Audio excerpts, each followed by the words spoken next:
These are in listen-only mode.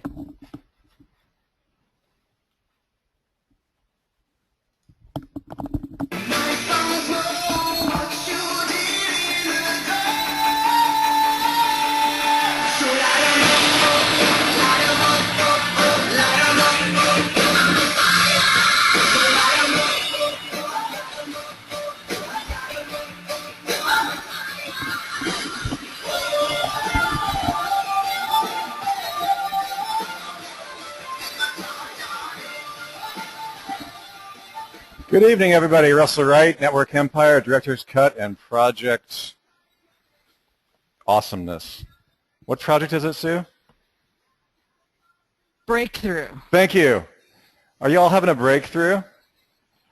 Fran says the natives are restless. Look at the huge amount of people in this room. Orlando requested that I played Pink Floyd. Here's the thing about Pink Floyd, Orlando, is it makes me go to sleep. Because all I remembered is getting really, really stoned and listening to it. And so that's not what I do anymore. So no Pink Floyd. Now, that being said does not mean that you cannot listen to Pink Floyd when you're not stoned. It just means I have that association. Jazz, so good to see you. I'm expecting you to keep me on my toes and to make all kinds of jabs at me because you are awesome and it keeps me on my toes. I love you, Jazz. I'm just teasing you. And if that's Brent, I love you too. Fran said I just dated myself. Hey, I date myself frequently? Wow. Frequently because I'm my own best friend. We enjoy each other's company. My left brain and my right brain are in full agreement. My right brain says, I'm with stupid. My left brain says, I'm with superstitious. And we get along very, very well. David Hood, it's so awesome to see you, man. Yes, I have not forgotten you and that whole thing that you're doing, and Sue has it on the list for us to look at. Jimmy Kelly is with us today because Jimmy is awesome, and Sue is here. I am here, but this audio, I have to say, is just absolutely horrid. Okay, well, it's really interesting. Does anyone else have the audio problem? No, it's all you, man. It's you. It's like, you know, yeah. I called in with Sue to make sure that she was okay. Actually. Hey, give us a one, guys. Yeah, I just if the audio sounds good, and a two if like go-to has done something weird. It just made me realize, wow, what if it is all me? I can hear everybody really, really well. It's all you, man. The whole universe is in your head, which is a fact, by the way. But that's okay. Let's make some money. So let's see, Welton. Good to see you. Audio's okay for now. Can everybody hear Jimmy? I can hear Jimmy. Okay. I can hear Stu better than I can hear Russ. George says when my music was weak. Can somebody please go ahead and make a DJ music sound system app for GoToMeeting? That would be awesome. Okay, because it's really hard to play music for this channel. I haven't figured that one out yet. Maybe I should switch back to my other mic. Let's see what we got. Okay, so Jimmy, we have some kind of weird thing going on with your audio. It's probably only in your head. In other words, your audio, probably your speaker and probably your headset. No, I tested it. Okay. Well, here's the thing: is everybody is saying that you sound really good when you're talking.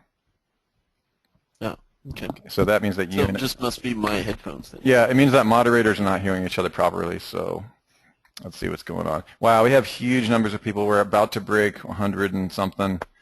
Here they go. Let them keep coming in. Keep coming in the room. Keep coming in the room. Oh no, people.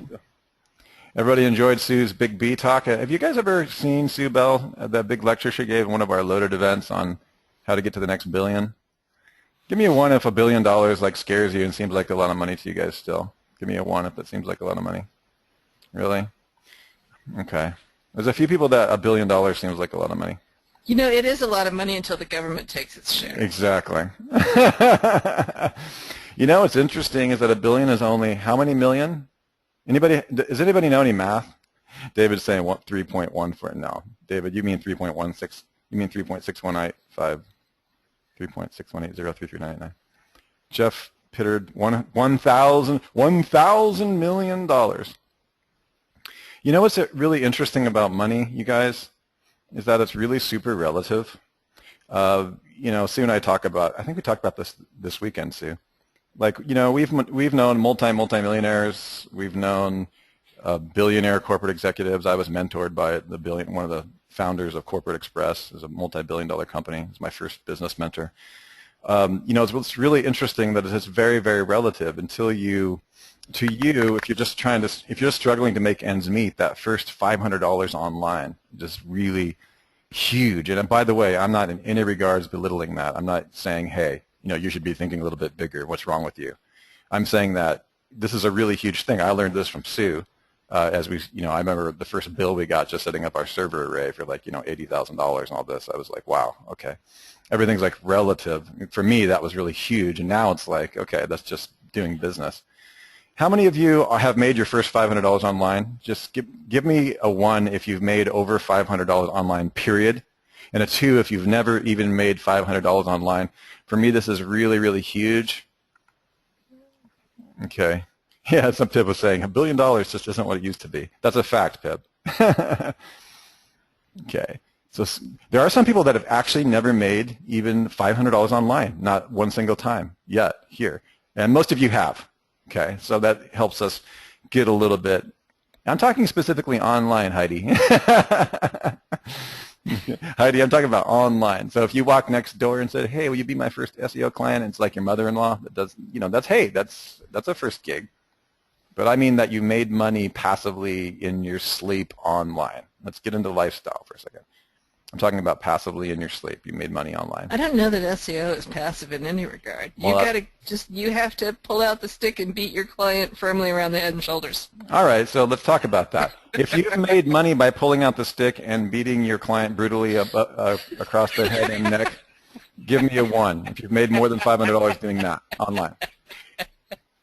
Okay, we're talking to SEO client. I really want to know, because I know a lot of you came from Day Job Killer and a lot of the really early courses that Mike has, that the OMG communities have. Okay, in that case, no, I've made $500. Okay, that's okay, Greg. Thanks for that. I'm really looking at things like, products for sale, like that you have up, running maybe affiliate programs. That would be considered somewhat passive. Not just meaning you don't have to do any follow-up. You made a transaction, and that's it. You don't have to deliver to the client. Okay, good. Okay, but you know what? I want to tell you guys how awesome it is. All of you in here have shown that you're not lazy. Like, you're out there, you're doing work, and you're willing to work for a client. Just because you don't have a product online or you're not an affiliate product online, you haven't made it passively, doesn't mean you won't. Oh, excellent. Sean is saying Amazon he's doing really well. And well, I'm excited to hear that, Sean, because we've been working pretty intensely on our new Amazon product called Rankazon. We're really, really excited about that, and I've been talking to a few of you who are actually working on Amazon right now. Okay, that's great. Greg is saying he's got his first Amazon product. Okay, so some of you, Sean's saying can't wait for the Amazon product. Yeah, some of you have got different methods of making money, and we're just still getting to know where everybody's at, and I'm really, really excited about that. Now today we're going to go through the questions from our Director's Cut coverage. Same process that we've always done. We're going to continue to go through the questions. I think it's pronounced up there in the Google Doc. Oh yeah. Yeah, we're going to answer your questions, and I'm just teasing.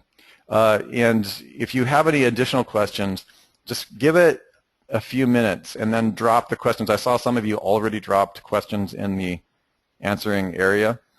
If you wouldn't mind, maybe drop in the question area for us to answer. If you wouldn't mind doing that again if we miss you, that way they'll kind of get bumped to the top. That being said, Jimmy will answer Jimmy's questions. You never know what's going to happen in one of these events. Sometimes he just decides to do crazy stuff like a hospital recovery right in front of your eyes. Sue, you never know what she's going to do. Depends on her mood. She could do it. She could literally do anything, and I wouldn't be surprised. All right, so we'll go ahead and do that. Looks like we're about 5 minutes, 10 minutes in, and the room is pretty full now, so I think we'll go ahead and we've got well over 130 people. We'll go ahead and get started. Sue? All right. Well, let's just dive right in. Right at the very beginning, Dustin asked a question, will Social Explosion explode Spanish content? And indeed it will.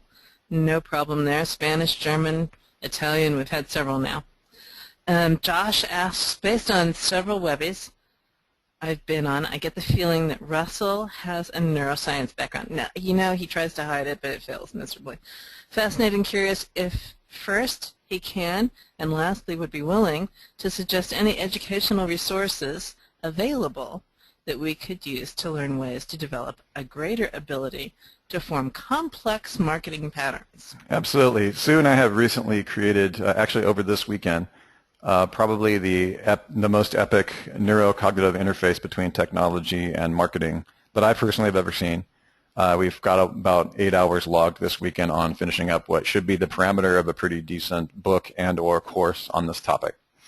My background is more in neuromarketing, and I have a background in rewards of the tribe, which is really the social aspect. I would say that the books that you need to really be on your radar are the combinations of not just theory but practical implementation in your business. If I were to give you a killer combination of books to read on this topic, you can go to the themezoombookstore.com if you wish. Yes, we do have a book of Amazon products. Not here to make money on you with that store. I actually just created it because I wanted to make sure I kept track of things that I found were important. On that website, there's a category called Russell's Most Dangerous Books or Favorite Dangerous Books. And then there are the list of most of the neuromarketing books that I have. You can see under Russell's Favorite Dangerous Books. The ones that are going to be extremely key, I would say, we'll just go through these very carefully. The Pitch Anything book by Oren Klaff is probably the most advanced brain hack in terms of the largest amount of money made in a single persuasive transaction. The reason I hold the Pitch Anything as pretty intense is because these are deals we're talking about are 1 billion plus with a single conversation, a single whiteboard, and a PowerPoint presentation. Oren's book is an amazing introduction into that. The other thing that I would say is really important is Made to Stick. You can see in the upper left-hand corner. Made to Stick is how to use the power of pre-existing memes. In other words, when there's a lot of ideas roaming out there, how do you jack those ideas and stack something better on it and kind of do a checkmate? An example of that is you probably have heard the story of, I think it was BMW and I think it was Audi and BMW. Audi put a billboard up, and it said something, had their fancy new car released, and it said check in the lower right-hand corner of the billboard. And BMW came out with the billboard right next to them, and then a single word just shot down their entire campaign, which was like $500 million. Single word said, mate. That's the idea of meme stacking. So you'll learn a made to stick, how to counter ideas and concepts within your market campaign based on the ideas that are already out there and make them a little bit better. Okay, so those are the two. The other one that we would probably recommend is something called the Lean Startup. Lean Startup is my favorite book in terms of the actual true practical implementations of how to make sure that you stop building products that nobody wants. And that you stop selling products that nobody wants means that, gals, I mean, this is 100% related to your SE. Even if you're serving clients, stop building products and services that nobody wants to buy and selling them in ways that creep people out. Like, don't make products with people that nobody wants. Okay, so those are some killer. And again, as a side note to all of this, I would say that the most important and most practical time-saving book of all of them in terms of neuromarketing and neurohacking is the book called Decisive, also by the Heath brothers. In about 20 seconds or less, you can make a decision that's 50 to 80 times better than anybody else in the room. With a little bit of time with that book, you'll be able to do it using the RAP method, widen your options, reality test your assumptions, attain emotional distance, and prepare to be wrong. You'll learn how to do that quickly and efficiently, under 3 minutes, and make decisions that can have several extra zeros next to them. So is that enough, Sue, for that? What about Hooked? Hooked is so dangerous that I don't know if these guys are ready for it. We will be talking a lot about Hooked over the next Lean Startup, again, being probably my favorite business book in the last 3 or 4 years. The author, Eric Reese, gave Hooked a huge 2 thumbs up. It's a book that Sue recently turned me on to. It's the combination of neuromarketing and software design. It's really how to create habit-forming products. What I really want to start getting you guys into is building products that you have the upper hand. In other words, when the client stops paying you, first of all, you have a pain of disconnect because you're providing such amazing value to your clients that they would never want to stop paying you. But I don't want you to sell stuff that it's hard for you to get your check in your hand. I want that check to show up in the mail before you've even got coffee in the morning. Give me a one if you guys like that. Yeah. I want them to be so afraid of not sending you a check that you don't even know what to do. Yeah, Jazz is saying direct deposit. I'm done with you guys having to call up and hound and hire a collection agency to get paid. That is bullshit. Okay, and the hooked method is all about, this is stuff that Sue and Jimmy and I teach every day. Okay, and it's just something that's really deeply and intrinsically a part of the network empire system. Now, teaching you guys that gradually and step by step, especially if you're with SEO clients, it's not limited to SEO clients. It's not limited to reputation management. It's not limited to consulting. But consulting is also very much a part of that. Over the next 12 to 14 months, we'll be showing everybody how to, we have, I don't think Mike Clay is here, but we have some of our students that are getting $2,000 up front just for an SEO silo report. They haven't even done any SEO. You see what I mean? So these are the things that we teach, but again, hooked is very much a part of this kind of mindset. So you understand how to hook your clients by also providing them immense value. I know I saw you stick hooked in here. Where did you It's put in it? there. It's under dangerous books. Into the very last category. Go to 4. There are multiple pages. Oh, yes. Oh, yeah, I've got plenty right, of books. there in it there. is. Yeah.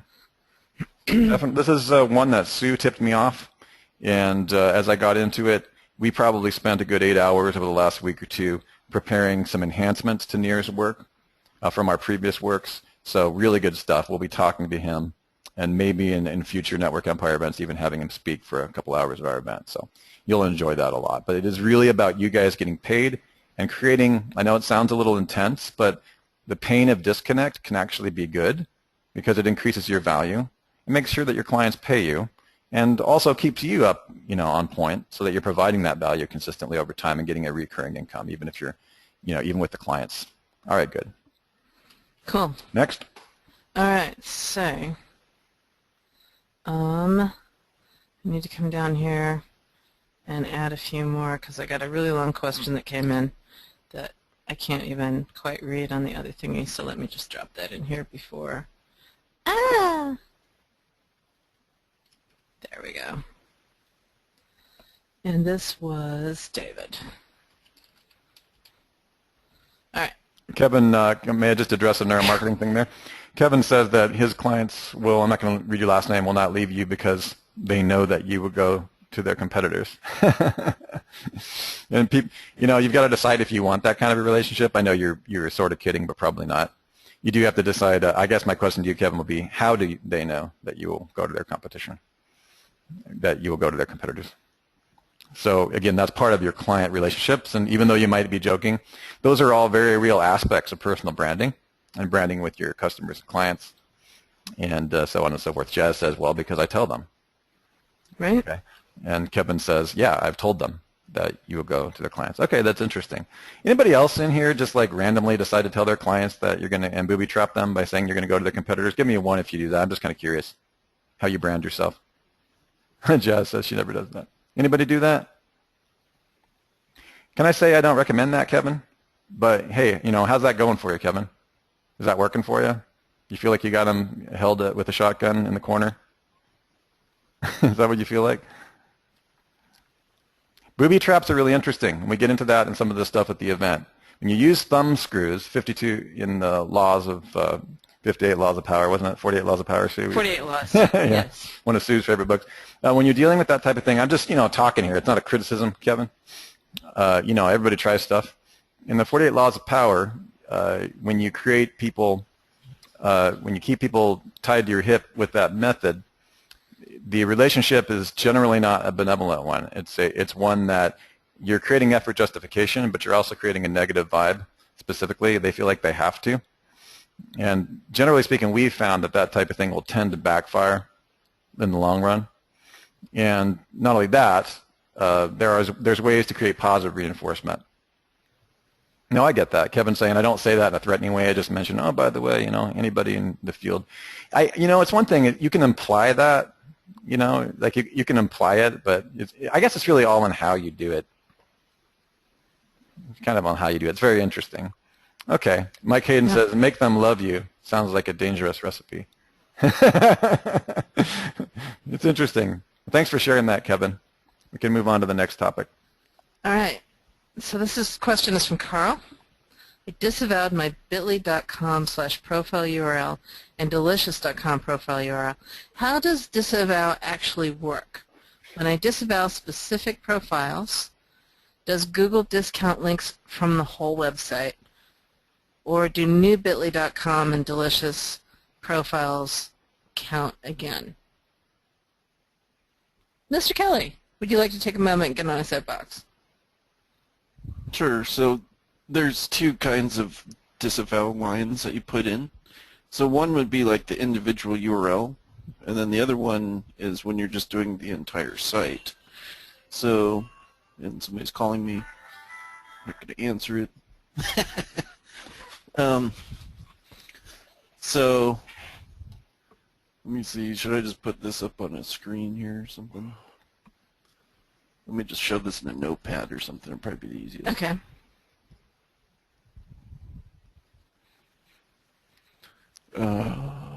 Change presenter.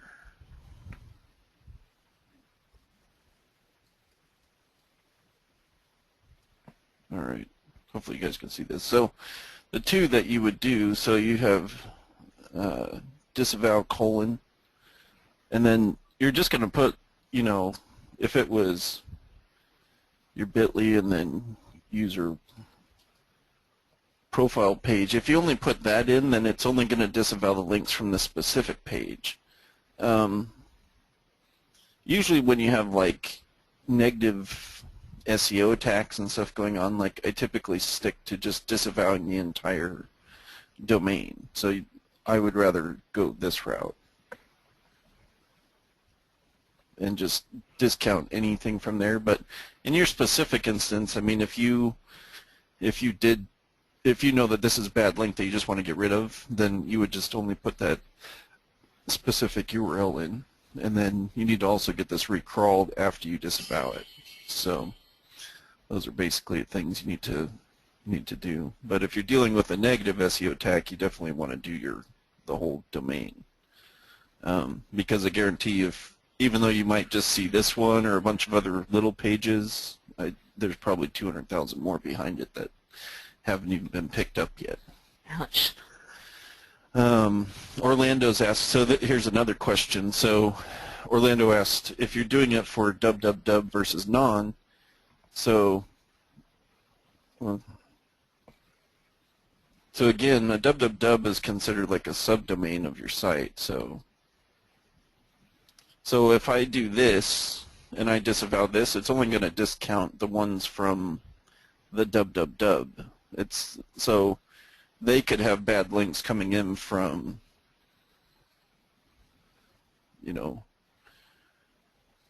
bad page 1. And if you only disavowed this one from this subdomain, then this one would still count against you.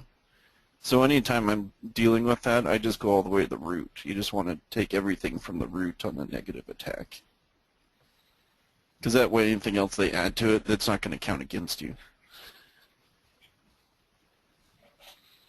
So do you have to use the word disavow in the file? Can't you type domain? Yeah, it just kind of depends on what tool you're using. So, but yeah, just basically you're just uploading a list and you submit it to Google, and that's it. So. Okay. So the next question, you might as well keep the screen because you're going to need your red arrow. Okay, should I get that out? I think so. So next question is from Josh, and he says, Is the use of an if this then that recipe a good idea? Does it add domain authority? Maybe a better understanding of how if this then that works might help. That one kind of a broad brush Yeah. kind of Yeah, it's stroke there. So if this then that, typically people would probably use it for link building is probably what you're referring to. Yeah. So let's see. Trying to think of a page I could bring up. Well, let's just go to if this then that for a minute. Let's just talk about what it is that if this then that actually does. Because I think that, you know, once we explain what it is you're doing with if this then that, it might be clearer what's going on. So, isn't there a page for like recipes and stuff? yes. Yeah, there you is. can get, yeah. I'd have to log in though. I have a subscription too. If you want me to log in, I don't care if anyone sees it. Basically, it's just a matter of, you know, if something gets put up on your blog, then you can syndicate it. You can post it also to Twitter, or you can post it to... Yeah, the concept of if this then that is if I publish my blog, then it should also publish to Twitter. In other words, it's just a way to syndicate to a variety of different platforms. In fact, they're growing their platforms. People like it because they have a lot of the recipes that allow you to almost like programming without being a programmer, which is where they're getting the if this then statement. It's a little tricky though, because you can do it wrong if you're not careful. Well, that's the thing. So if this then that is really cool, in my humble opinion, because you can do some crazy stuff with it, right? You can have messages sent to your phone. You can have it alert you to all kinds of things. You can have it do things automatically. But what I think you're going to want to be careful of is if you take a piece of content and you distribute that content verbatim to 100 different places. I think Jimmy had to walk away from his computer for just a minute, so I'll keep on going for a second. Yeah, sorry, I had to grab something. That's okay, no worries. So the thing that I want to point out is, like, you know, if you're taking your title of your blog post and you're syndicating it to a few social media sites, like Twitter and places like that, to get clicks, that's fine. But if you're taking the entire blog post and you're distributing it to 100 different places, that's bad. That's not cool. Yeah, that's bad. So, you know, really, if you're treating it like a social media link, which you can really do, that's the way I like to use it. When I do use it, I use Hootsuite instead normally. But it's got. I can see why you'd want to use if this, you know, because it does have a lot more locations for you to try to get some of that trust. It's Dustin. I just don't publish your whole articles. Also, keep in mind that IFTTT is really useful for things outside of, God forbid, SEO. Like if you want to publish, if you want to get an upside down blog post in HTML with an XML file turned inside out and upside down with a cherry on top on your cell phone at 2 a.m., you can do it. So it's just, you know, there's all kinds. You gotta show me that one. Well, I did that. You know, it's trippy. Another thing I used it for early on was to publish to difficult places, jumping through 3 or 4 different kinds of loops. The thing I don't like about it. Oh well, I wasn't asked what I care about. Should I give my opinion or? I'll go for it. Okay. 30 seconds. You guys want me to give my opinion? Just give me one. I don't want to actually. If you're using it, I don't want to give my opinion if you've already made up your mind. Jazz always gives me a 7. I don't get anything except. That's because 7 is her lucky number. Okay. The downside of it is that I have noticed an extreme need to update. So when you're doing a huge amount of automation like our team is, we would have to have a full-time person just watching the updates because every few weeks you have to go in and authenticate and verify. And there are some, Hootsuite doesn't quite have as many, but it's got a lot limited accounts. So just keep in mind if you use it, that's not a reason not to use it. But the main reason is it's not, you know, you're going to need to go in every couple of weeks and make sure that the stuff didn't turn off, or just be sure that the email account you use for the warnings come back to your email. Make sure you centralize it because they will stop publishing. and you need to go in and turn everything back on. And that's pretty much every 2 weeks, like clockwork. Okay, and I don't like that. I prefer to have a cron for that, or a macro that's just, I want my stuff to stay on. I'm more interested in having it put content on my site. So like you can use Google Alerts and send it to an RSS feed and have it posted on your blog. Now you don't actually need if this then that for that, but that's an idea of how you can make the content on your blog ever changing, and Google finds that very appealing. So that's more the way that I would use it rather than syndicating my stuff out. Yeah, you can. It's true. You can do some really creative stuff, but just be careful. Like I knew somebody who was publishing all their email from a specific person directly to their blog without any filtration. Like somebody would email them and they would publish, and he thought he had it down, and he had a category in his email folder set up, and then they emailed him something that definitely needed to not be published, had a password on it, and so he published live something that was not publishable. In other words, be careful. There's a lot of things you can do. Just think it through, and get creative, but let's be cautious with it. Yeah, and so Jazz asked, does if this and that turn off in 2 weeks? And it's not so much that they do that, but the internet is ever changing, and that includes if this and that. They have to change to keep up with everything. And I tell you what, my software interfaces with only half a dozen different platforms, and one of the things that Jimmy keeps asking me to do is write an application that will interface with like 20 or 30 different platforms, and it just makes my skin crawl because I know what the maintenance on that is going to be like, right? So if this then that interfaces with hundreds of things, and so there's going to be stuff that it's going to fail from time to time, and it might take a minute. It usually takes a minute before they notice and fix it. Now, I'll say that their programming has come a long, long way since they first started, and they're a good platform, but like nothing, the very nature of what it is they're doing isn't solid. So yeah, and guys, keep in mind that we're talking about, it's not a big deal if you've got everything coming to 1 or 2 email accounts, because then you can go in there and they'll give you a warning and say, hey, you need to go in there and authenticate. But when you're like us and you've got like 2,000 different kinds of things going on, you're going to need to, you want to be careful. No, you got to program something. You want to make sure that you're, centralizing all those emails. You don't really want to be, trying to keep track of what is or is not on. So, okay. I think we've answered your question on that one. Cool. I would say also be careful with just doing this type of link building for your sites.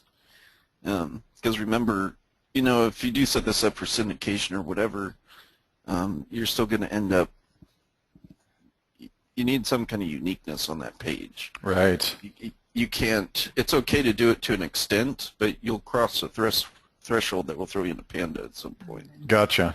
So gotcha. That's an important point. Be, this is a good tool, so maybe you want to use it on some platforms, to get it, push it out to some of your social things possibly, but I wouldn't use this solely for your SEO purposes. Gotcha. And I'd also be careful when you syndicate other people's stuff on your blog, being on your money site and stuff, sometimes you get people that are just jerks. Like there's photo companies out there that they're just waiting for you to scoop up their picture so they can sue you for copyright infringement. Yes, exactly. I don't do automated stuff like that to my money site. Mm-hmm. Yeah, exactly. No. So just be careful when you. I got one of those ones, Jimmy. You owe us $400 for the use of this image for the last 6 months. Yeah, they tried to sue my father-in-law for. I was just laughing. It was like something crazy, like $8,000 or something. I was yeah. Like, oh, yeah. That's funny because we have the license for the image. Yeah, exactly. But a lot of them, and they'll just fish big companies sometimes just to see if they can squeeze money out of it. Oh yeah, they got. Yeah, let's go to court. And they got full-time auditors. Yeah, they got full-time auditors. All right. So the next question is from Gad. Gad discovered a bad PBN pointing to a money site. Would it be better to remove the link, disavow, or both? Well, if you don't have to do it, I would try a disavow route first and see if that'll fix the problem. If it doesn't, then then remove it. And so, and, once you do the disavow and the resubmit, you want to give it about a week's time to see if you see improvement. Okay. So if I'm like looking for the quickest action possible, would I do both? This is my Yeah. money site, and like, okay, both. Yeah, I Right. mean, if you absolutely need to get that link gone, then just do both. So when in doubt, nuke them all and let God sort it out. Go delete it and go disavow it Got it. if you know that you absolutely have to get rid of it. Okay. Okay. Good to know. Do you guys get that? Make sense? That's actually pretty huge. Okay, good. All right. So Leo has an English blog network. Wants to rank in a Spanish niche. How do I link that safely and relevantly? Is it okay to put irrelevant text in that English, or is it even okay to put the Spanish text into the PBN? Fascinating question. So are they talking about using PBNs for Spanish-type sites, is what they're saying? Yes, so he's got an English language blog network, and he Okay. wants to use it to rank something in a Spanish niche. Okay, so there's two things you can do for it.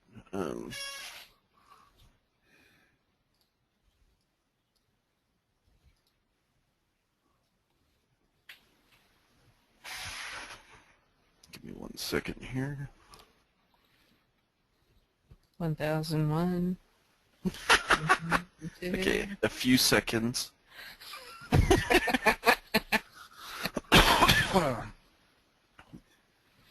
Okay, so this might be something that would interest him in that particular situation.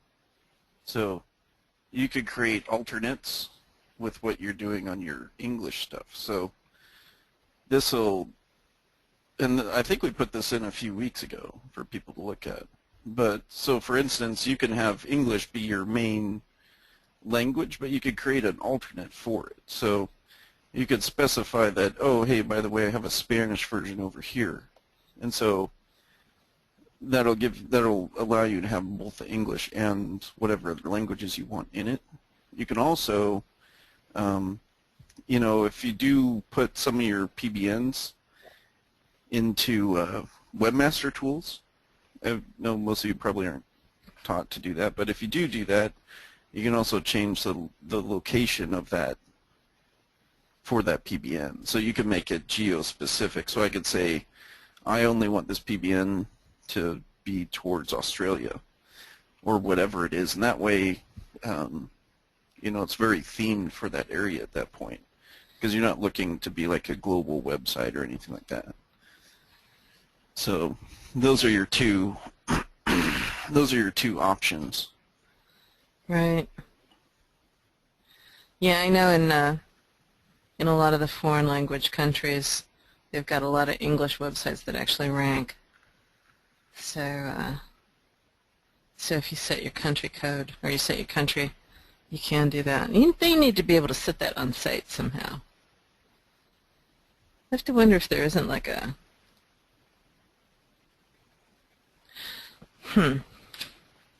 I'll have to look into that a little bit deeper. I have thoughts.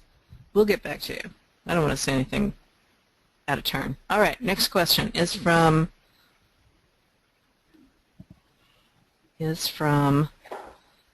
Andre. And Andre says he recognized something strange. Made multiple tests with linking to reader X. Let me just see where this is going to go.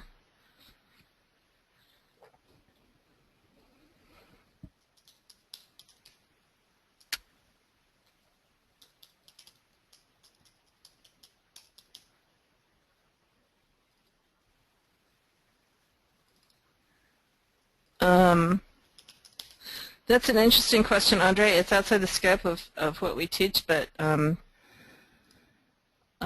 shoot you. Are you on the call?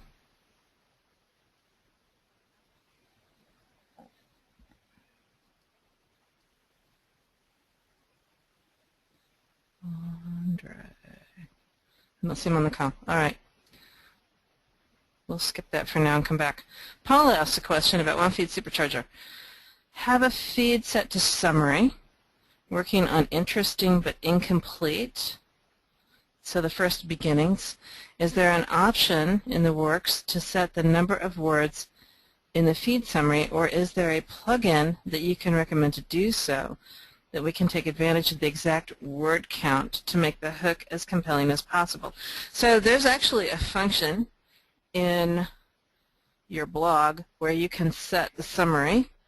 I might grab the thingy-dingy back and just show them where that is. Hang on, T-Shakes Limsdale. Oh, am I the presenter? Did you pass it back to me? You did. All right. Show my screen. I did. Fine. Be that way. Warning. I could have had anything on my screen. All right. So let's go into a post. Let's add a new post. Jess, don't make any comments about what I might have on my screen. Test post, and I need some content. Content, baby, content. All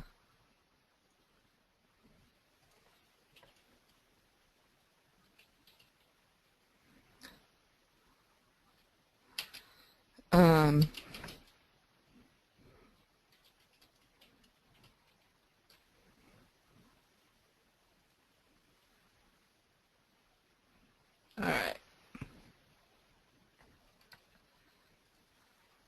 Content. So then I can come in here and I can say, you know, as research into decisive making behavior becomes increasing computational, it also incorporated ... right? That's what you want to do. So right here is insert the read more tag, and that's going to be what your excerpt is now.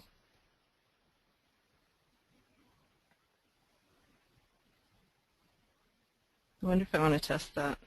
Let's just test that. Right, let me make sure this works before I say too much, because that's the way it was supposed to work. Let's go into my feeds. Actually, I could have just gone into add a new feed, and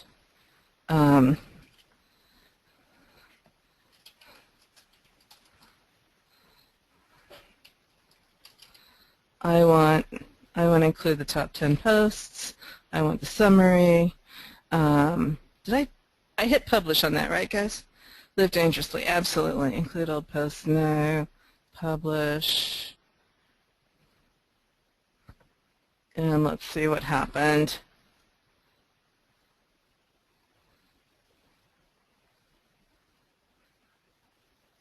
Ah! That didn't even give me a, didn't I say excerpt? Summary. Summary. Post content was supposed to be summary.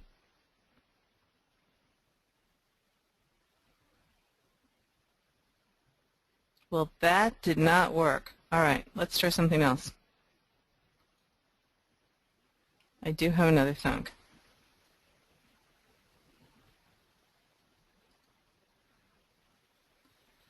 Excerpts are already shown. That's this little bit right here.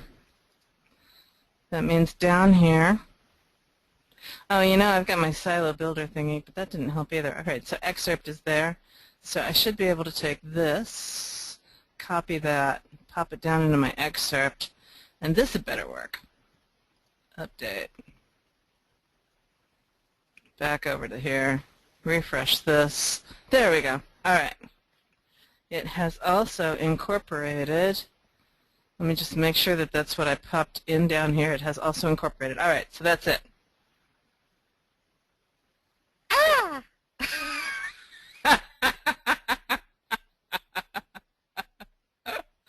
Seeing if you're bad. What? It worked. What are you talking about? It worked. I just had to try a couple of things. All right, so that's how you can make that work. Back to the questions. Any negative SEO effect from embedding a slideshow presentation? Embeds in the 5 iframe punch from some sites are no longer recommended due to performance issues. Is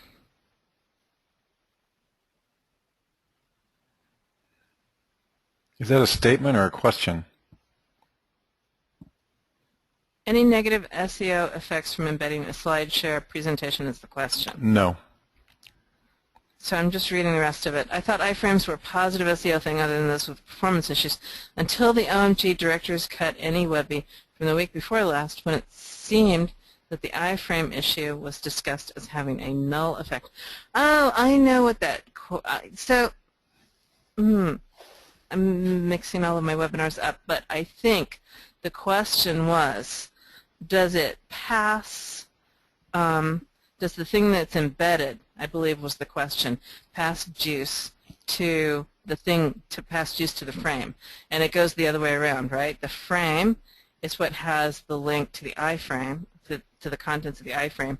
And so if you've got, for example, a YouTube embedded in your page, then your page is passing link juice to YouTube. If you've got SlideShare embedded, then your page is passing link juice to the SlideShare presentation. So yeah, no, it's good. It's a good SEO thing. If we said something, if we seemed to say something to the opposite of that, it was because we'd had too much coffee. All right, so Patrick asks, I was hired to get a customer in the 7-pack. After having them fill out a form so as to get their GMB and NAP, and them stating they were verified, only to find out that their information was completely incorrect. Took 2 months to get them verified because they kept making new GMB pages. All 100 citations we did were done for their old unverified page, which is now the verified page.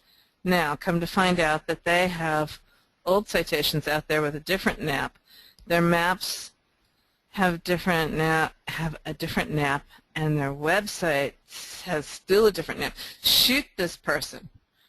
I have them, Patrick, just fire this client. I have them clamoring me for why they're not in the 7-pack. We use the same or high-quality citations that their competitors use.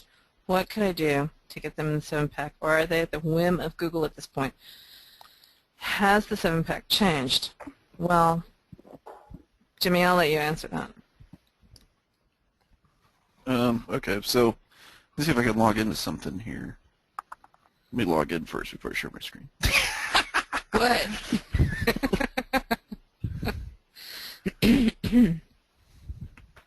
I would seriously, you know, so since you told them that they had to be verified, like, here's my stance, but I'm pretty hardcore with clients because I've had too many of them. And so when I tell them that they have to give me something and they give me something that is incorrect and I find out about it, I terminate the contract right there. I push back at them what they did that was wrong, and I tell them not to expect results. Oh and yeah, and it's not they're on my blacklist. And then it's not pretty. You don't want to be around when this is going down.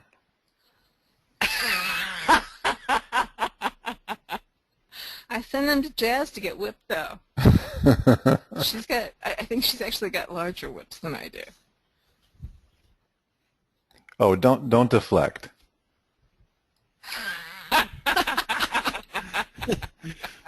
I'm just messing with you.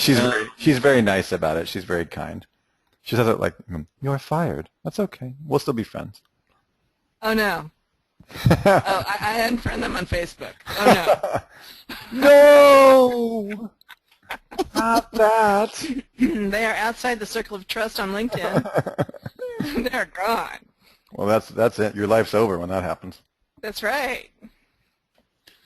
Answer line 15 really quick, Sue. All right, I will. I'll be back by then. We'll be back with the 7-pack information in a minute.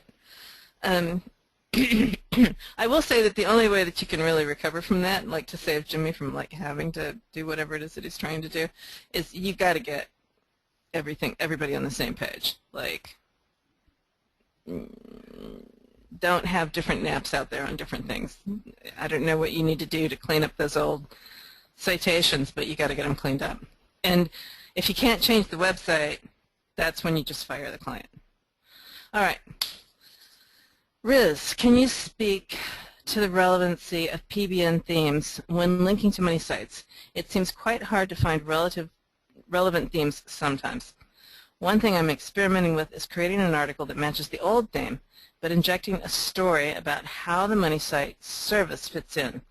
For example, old PBN theme was boxing. Money site is dentist. Wow, boxing to dentist. All right, so here's what I do. Silos. This is where silos are just the coolest thing since sliced bread, because it absolutely allows you to have different concepts on the same blog. So if my old blog was boxing, I would have a silo. I'd have like 3 articles about boxing, so that it's really, you know, there's more than just one page about boxing. And then I can have another silo about a completely different thing, which is dentistry. So think about this for a second.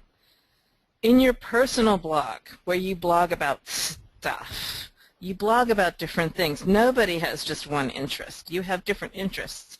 And so when you create a personal blog, you create categories, right? I'm going to have a category that's about semantic language stuff. I'm going to have a category that's about SEO stuff. And then I'm going to have a category about neuromarketing, because that's my latest passion, right? So I suppose you could say that all that's about marketing, but you know what? I might, if it's my personal blog, I'm going to have probably a silo about guitar playing too, which is just totally out in left field, right? Because I'm just that weird kind of a girl.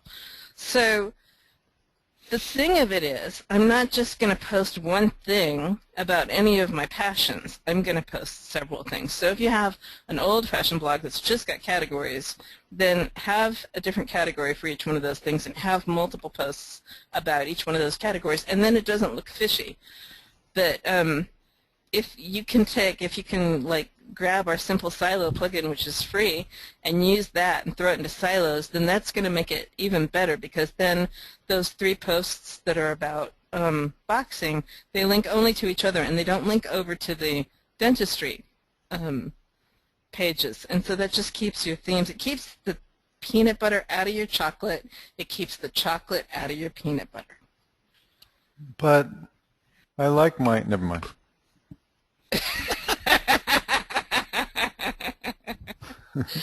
All right. How are we doing, Jimmy? One more question? Oh, I'm good. All right, because I have a soapbox. Give me that soapbox. I'm not afraid to get on it. Give me that soapbox. So, let me see. Just tell me if you can see my screen. Oh, yes. Oh, we can see it. Yeah, we surely can. There. Woo! Okay.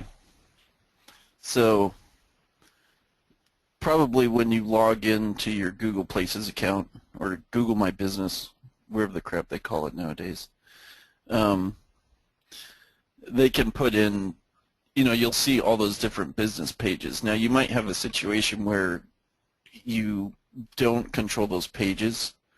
I would work with the owner and get as much information from them as you can to get the other email accounts from him that have the other pages.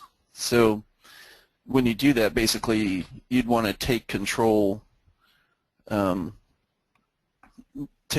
those pages. This is something me and Mike were just talking about the other night by happen chance. So when you do this, so let's say you can log in. Let's say this is one of the accounts that you didn't do, but it's another you know, business page that's sitting out there, or a maps page, or whatever. You know, I don't really care what it's called. I just go after Google My Business. I don't care about brand pages or anything like that. So you just go down to your settings. So you're logging into this, and then you would go in here, and for managers, you would add a manager. So I would want to put in whatever Gmail you use to set up your business account page from. So you'd type that in, your email.com, whatever, and then it'll pop up in your list. You hit invite. Okay, they'll then get an email, and you accept it, and then you'll end up as a manager in here.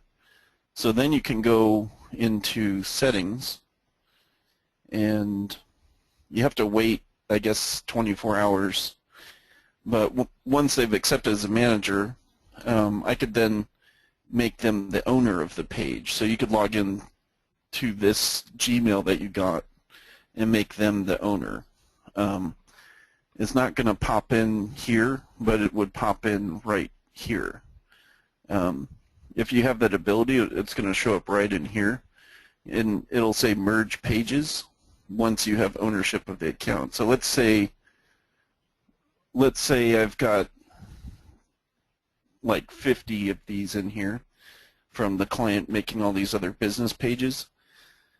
Once you make yourself a manager and wait 24 hours and then convert the manager into owner of the page, then you can go into each of these pages and you can say merge. You can merge the two pages together. So that way all their listings and everything else that they have out there will just go straight to this one. The other option you have, if it's really bad and you can't get the email accounts, is you can also just, like worst case, contact them and just explain your situation to them and say, hey, you know, I'm working with a client. They have like 5 different business pages that are all over the map, and go about it that way. So I would do that. I'll put the contact thing in there for, I think this was Patrick. I would definitely try to contact them, but first try to see if you can make yourself a manager. You know, get the emails of all the other business pages that you didn't create and get yourself to be a manager of them, and then wait 24 hours and convert yourself to an owner of those pages. Because that way you can control each and every one. That way you can go in, you can change all the maps, merge them up, get them all on one single map location, and then typically I'll go in, you can go to Yext and you can get their stuff fixed. You know, so if you type in your business name and phone number, it'll go out and find all the mismatched stuff, you know, like your name or your address or your phone number, and you can put them into, you know, you can get them all fixed in like 24 hours or something. You can also use something called, this is the other service I use for citations, and these guys will also go in and do edits, although personally I don't think their success rate is as high with getting some of them converted over. So if I'm dealing with a bunch of jacked up listings, I first go to Yext, and then second I will go to Bright Local, because these guys typically will try and do it manually too if they can't do it the first time around. So yeah, so in your manage pages, somebody's asking, can you show how to have, you know, if you want multiple owners, you just manage this page. Get off of my screen, go to settings, and then right here you can add managers. And once that person accepts your manager, if you want to make them an owner, then you can just log back in after 24 hours and make them an owner of it. So, but it does take a day for it to let you give them that option to become an owner, because right now, you know, if I were to add someone now, I can only add a manager. So that's kind of how you fix like jacked up listings, if you ever come across this with clients, because this is pretty commonplace out there with businesses that have been around a while. So, and once you got the owner, again, right here, you can merge the two business pages. So you'll be the owner of both pages at that point, and then you can just merge them. So that way you're not dealing with jacked up listings. So once that's done, then go fix the citations using Yext or Bright Local, or contact them yourself. Those 3 options.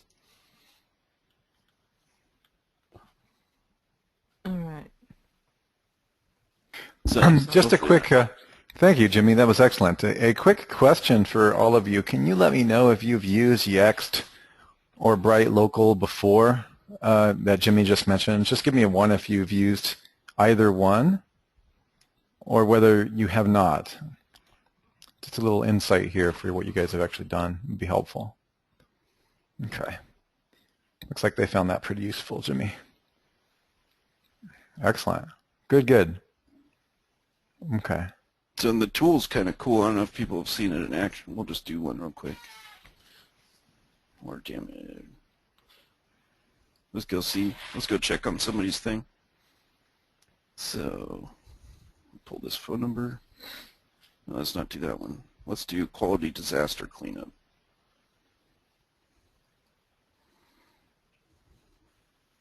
Since they're number 1.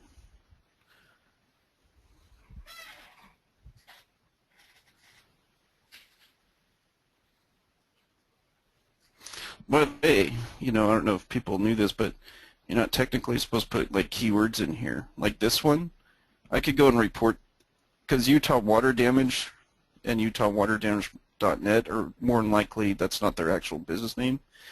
They're supposed to put their actual business name in this position. So if you have a competitor that's just out beating you doing other stuff, I mean, you could just go and report them for that, because that's against Google's terms of service right there. You could go and report that. That listing would be gone in 24 hours. So when you're naming your business, call your when business. you're naming your business, keyword. call it the actual LLC. Call it that keyword. it should be. Like even this one is technically incorrect. Yeah. They're just trying to get keyword stuffing in there, and that's not. You're not supposed to do that. So most people probably didn't know that, but. So where were we going? Oh, we were going to check that one. We're going to show them Yext real quick. So just hit scan now. So I just put in the business name, what it actually should be, not their keyword stuffing crap going on, and their phone number. We just hit scan now. And this is just kind of, this is like a hook for them. They're trying to get you to buy the service. Oh, we need the address and crap. So go grab the address.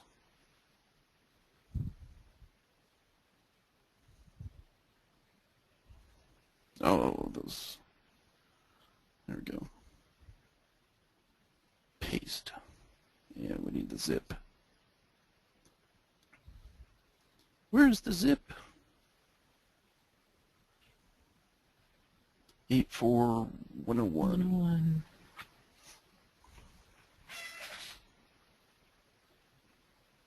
And I always just run this when I'm taking on a new client to begin with, just to see how jacked up they are before I even start talking to them. Because if they have jacked up stuff, like I'm going to incorporate the fee from this service in with it before I even start using it. Exactly. So, and that way too, if they got jacked up listings and everything, that those have to get fixed before they're going to pop up, in the top of the 7-pack. Because yeah, it's just stupid. So, they're missing a lot of citations here. So my guess is if you made a, water damage Salt Lake City, you could probably go in there and rape that listing if you wanted to. Like literally.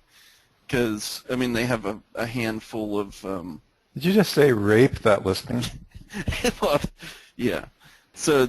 I mean, you could literally just take over that listing very easily, because I mean they got 1, 2, 3. Yeah, city bot. Yeah, they only have like 3 of these citations. Sienna said you grabbed the wrong nap. The wrong nap? Yeah, that you grabbed number 2. Oh, you're right. Let's see where. Jimmy, you just raped the wrong listing. Oh, and of course they don't know their address. Well, anyways, you guys get the gist of it, but it'd be pretty easy nonetheless. So, and even then, it's still found based off of your phone number and your name. It's still got your other stuff, but that's interesting. They've got 2982, which is this one. Must be their address. But you could do it pretty easily. All There's right. good ways to find clients as well. Okay. Yeah, right? So, I'm not on to going to the say next anything. question. Okay, good. Back to me. Me. All right, somebody asked a couple of times how you can add somebody to Google Webmaster Tools to the site. So first of all, you have to have enough authority on the site to be able to do it. So I'm just going to use my site because I know I have the authority. Here under Manage Sites, you've got Add or Remove Users. And so you can just go in there and you can add a new user right there. All right. And so then the next question on our list, why does Google reward siloed sites more than normal sites? All right. Back to our chocolate and peanut butter story. So here we have a siloed site, right? These are the pages. These are called silo landing pages. This is the upper echelon level of your site, the main pages, the main themes in your site. And so these pages appear on every single page on your site, right? These pages are in the peanut butter silo, and peanut butter articles only appear on other peanut butter articles sidebars. So for instance, let me just come here to SueBell.me. I think I've got a couple of silos here. I can show you what's going on. Here on box chocolates, when I come down into the box chocolates silo, I have box chocolate stuff here in this silo, right? You don't see any detox diet articles. You don't see any acoustic guitar articles. This is just all about box chocolates. Now if I come over here to detox, then you see the detox articles. So what this does is it creates a pocket of articles and says this is a theme, this is a consistent theme that runs through these articles. And so Google looks at this and goes, hey, wow, this is about peanut butter. You got crunchy peanut butter, smooth peanut butter, all different kinds of peanut butter. You got quite the little authority going on there about peanut butter. We can see our way to ranking you easier for peanut butter. And over here you got chocolate, right? And this page is dark chocolate because I love dark chocolate. So then down under here you got all kinds of dark chocolate stuff, right? This is dark chocolate mint, and if you have a dark chocolate with peanut butter, it's okay to do a link over here, but don't do that too often. The more you do it, the more Google's going to confuse the peanut butter and the dark chocolate concepts and think that what you're really talking about is a peanut butter cup, right? So now I've got all of these pages about chocolate, and Google says, hey, well, you've got some nicely themed pages about chocolate. So here's the thing.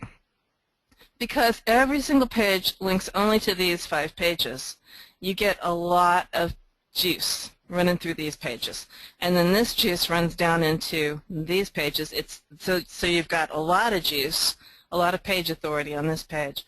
And so it runs down and it talks about all of these pages that are all about that theme. And so that's why people are telling me I can't talk about chocolate anymore.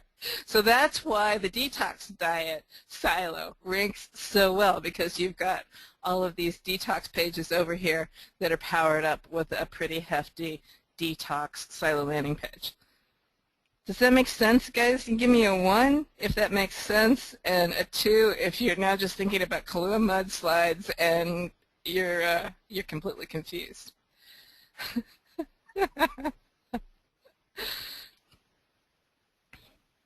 All right, I don't see any 2s. 1-ish. 2.9. Sue, is it true More that confused than ever, David. Ouch. Sue and Jimmy, is it true that one of our larger clients is in the chocolate industry? I heard you guys did SEO for a really large chocolate client. This is probably a rumor. Everything is rumor, Russell. Okay, cool. I don't want people negative SEOing my other stuff. I'm not going to mention it. I'm not going to mention it. Just say. I don't need more busy work. So, the only reason, this is just supposed to be a sample, right? So I use it to talk about a lot of different things in a lot of different ways. So I wanted diversity, and that's the only reason that there aren't supporting pages under these 2. Sometimes you'll end up with a page that's like contact us, and that might not have anything underneath it, or an about us page that doesn't have anything underneath it. But if it's actually a silo, like if this is actually a topic that you want to rank for, you need to have at least 5 pages underneath it. If you've got 5 pages plus a silo landing page, that is like the minimum requirement to tell Google that you're really talking about this topic. So a single page, even 3 pages, does not really strongly set forward that authority. But if you've got a total of 6 pages, then that starts to set you apart, and with some good inbound links, you can get ranked for it. Now, the more competitive your topic is, the fewer inbound links you're going to need when you have more content about it. So, for example, when I look here at the peanut butter silo versus here at the chocolate silo, it's going to be easier to rank for chocolate because I got more pages about chocolate, right? I am a larger authority about chocolate than I am about peanut butter. Now, if peanut butter is just a small niche and there's not too much to say about it, then that's fine. I'm probably saying as much about it as anybody is. But if I go out there to Skippy and they've got 2,000 pages on peanut butter, then I tell you what, I am going to need at least 6 pages to be able to compete. And the more pages I have, the fewer inbound links I'm going to need. Exactly. Everybody, just give us a 1 if you understood that. That's something that does come. I just want to make sure that we're not moving too fast ahead of you. That's some serious power that Sue was talking about there. Wow, really, they are getting that theming concept, Sue. Excellent. Okay, almost everybody. So, here's Spencer saying, I have a silo called medicine, and under it I have about 15 disease names and pages inside that silo. Is that correct? I guess it would depend, right, what he's trying to rank for. It totally depends. So, like, if you're 15 diseases, oftentimes when you look at your top competitors and how many pages they have on any one particular disease, it's not going to be a whole lot. Right. So if your top competitor about your disease has just got a little bit of content, you're fine. If one of your diseases is cancer, it's not going to cut it, right? Because there's like 5,000 different kinds of cancer, and you got entire cancer sites out there that have got thousands and thousands of pages. So to come up against that, you're going to need more than a single page. So gotcha. Norman would like to know where brownies would be placed if you have chocolate and peanut butter. Are they double chocolate brownies? He didn't specify. Well, I'd have to know. Okay, sorry, Norman. Next question. Are they peanut butter chocolate brownies? That's the other question. Understood. Yeah, you can put brownies, absolutely. There's no reason why you couldn't put chocolate brownies underneath your chocolate silo, right? But if you've got like blonde brownies or something like that. Oh, but here's a real question. What would you do with chocolate peanut butter brownies? I would pick a silo to put them under, right? And I might do a link over to a peanut butter. But, you know, like, if you're going to have, if all of the recipes on your site or all of the content on your site are things that are about chocolate and peanut butter, then make a chocolate and peanut butter silo. Well, that's what I'd ask you. Okay, so, like, seriously, if it were chocolate, if it were peanut butter chocolate brownies and it was a real thing and, like, you wanted to use Jiffy, for instance, not that I would because I hate it, but, you know, for the brownie peanut butter, if you, in the context of the article you were writing about it, you would link over. If you also sold Jiffy, you would link over to the Jiffy silo, right? To the you silo absolutely landing page? can. Gotcha. Yes. Okay. You can either link once to the silo landing page and mention Jiffy, and it's also not going to kill you to link once right to an article page and talk about Jiffy. Right. It's just, you know, like my thing is if you find yourself linking across silos frequently, then you probably don't have your silos set up the way that you want. Excellent. Like, now that's a great point. Sue, that's a really, really, really good point. After you said that, I started watching that with other students. It really is true. If you find yourself, can I just rephrase that? Because I think that's something we need to draw out. It's really, really good. If you find yourself shouting out to other silos a lot, like really a ton, like maybe even linking more than Jimmy recommends from one silo, or just links in general, probably that means that you talk about that topic enough to have a unique hybrid or a relationship or a specific topic about it. And so that's one of the things I've noticed when creating silos through the years is that if I begin to talk about something a lot, it probably warrants its own topic, silo, its own, its own entity, its own object. Yeah. That's a really, really huge thing. I think we miss that sometimes. People really get that when we show them that. And like one student I was working with, they're always linking to this one topic until they finally realize, well, this is a topic into itself. So I urged her to turn that into its own topic. So that's really, really helpful, like rule of thumb in general. Yeah. So Spencer's made a couple more comments. he's asking if he needs to have a silo for each disease, and what he's really targeting is medicine for the disease name. So if that's the keyword that you really want, medicine for X, then what you really want is you want that to be the silo landing page. If that's your most important keyword, then you want that to be your silo landing page, and you're going to talk about that concept on several different pages. So like WebMD is a pretty reasonable example. When you go and you look at a particular medicine, they're going to have a page about side effects. They're going to have a page about effectiveness. They're going to have a page about the different research that's been done. They're going to have a page about blah, blah, blah, about the medicine itself, right? Who produces the medicine and where you can buy it and all of those different kinds of things. So it's really easy for me, just in thinking along those lines, to be able to come up with a good 5 or 6 pages to throw under each medicine.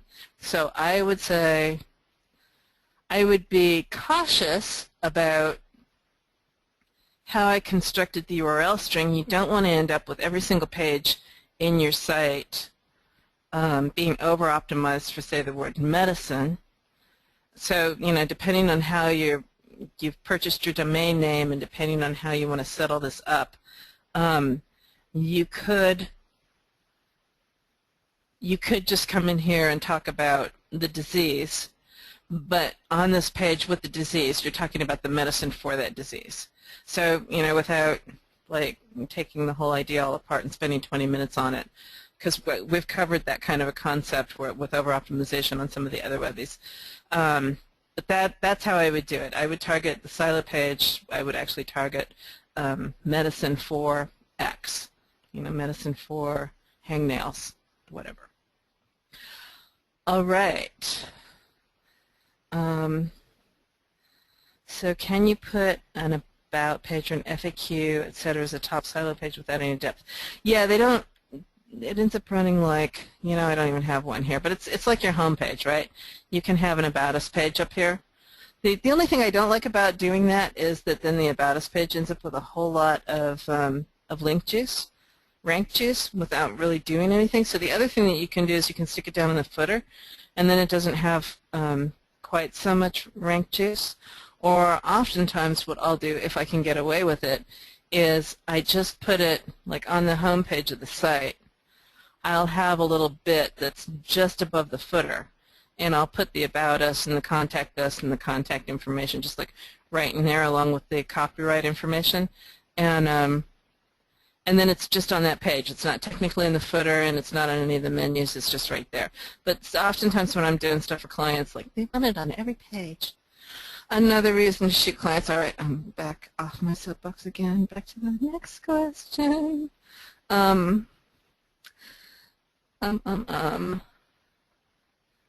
Good. I think that summed up that last thread. Hi guys, I purchased Social Explosion. I have followed all of the steps, wondering how long does it normally take before social signals are being sent to items in an RSS feed. You know, I have been looking at RSS feeds, and I have found an issue with an RSS feed that was created by one feed. And so if it's a one feed that you're running through Social Explosion, you know, I'm going to back up even further than that. Just put in a help desk request. Our help desk is at... it's okay, I'll drop it. If you have to ask that question, it's been too long. All right, good. Yeah, absolutely. I'm also going to just throw this up here so that everybody can get it and just like pop it into my little... Guys, we have a fanatical Ding, ding. support desk. It's one of the huge aspects of our company. Okay, we don't do support on Facebook and the rest. We actually pay 3 full-time staff members to do this. And a lot of the times we jump in, Steve and I are watching it really close, so let us know right away. Like, just don't try to poke around like, you know, on Facebook for these types of things. Yeah. Ask us. That's what we're here for. Although I will say we're getting ready for certification, and one of our help desk people is her parents went into the hospital, so she's She's on some very restricted hours at the moment. We might be just a little bit slower at answering help desk requests for the Just a next little bit. We're trying to ramp up moment. a little bit to cover you guys. So yeah, it's just have some patience. We're not like the clone job hasn't come through yet. And also, you can still, all of our software products have a Skype area, and in the event that it's something like 3 a.m. or something like that, for us, you can always poke around there. Sometimes you find people in different parts of the planet. But if it's a serious technical question and probably a programmatic issue that you might be experiencing with your blog or maybe something on your end with hosting, be sure to, they might point you back to the help desk, or you might get some help in there, but definitely drop a ticket. Zenith asks, are you saying that an About Us page in the main menu bleeds link juice? That's an old idea I had from back in the PageRank days, and it's actually something that I haven't stopped to consider with domain authority and page authority. So long as your About Us page or whatever it is has got links to the other pages on the site, your silo menu, you'll be fine. It'll just recirculate that link juice back around in the website. It's not a big deal. It's just, I tell you, I come at it from another perspective too, and this is Tim Ash, where he talks about, like, when you're on a money site in particular, you're trying to funnel people into where you want them to go. And in order to do that, you want the pages as clean as possible. Like, you don't want people to, like, click off to a meaningless page and then get bored and close the browser window, right? Leave your site altogether.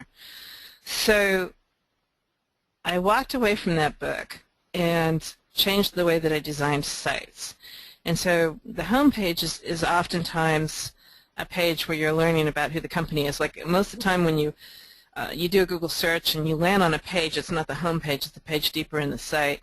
And so oftentimes you'll click up to the home page to find out more about the company. So that's why I tend to put the About Us and the Contact Us page and all that kind of stuff on the home page, or the information just right at the bottom of that page. And I try to keep the clutter out of the rest of the website as much as possible.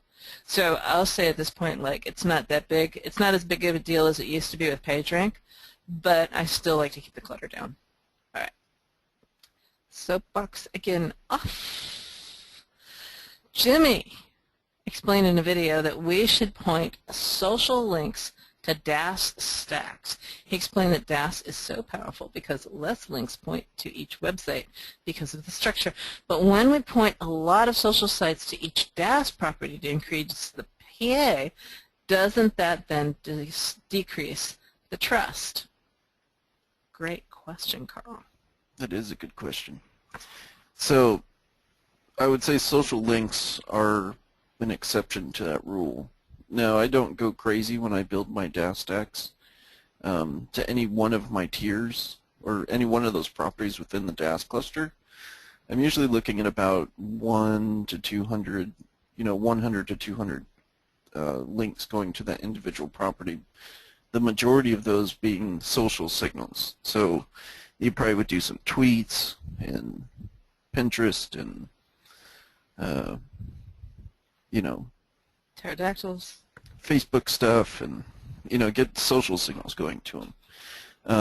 I try not to go nuts with it because unless you got traffic to support that page, you don't want to go too crazy with your social signals.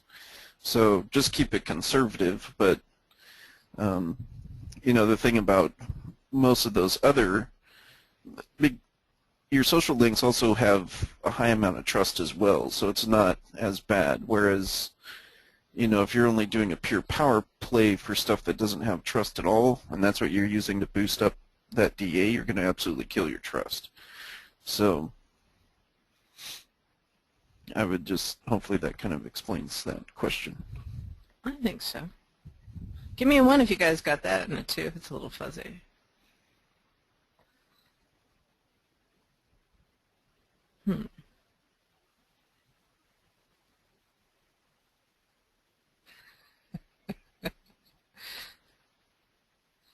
We got a lot of 2s there, actually, Jimmy. You might have to pull out the red arrow.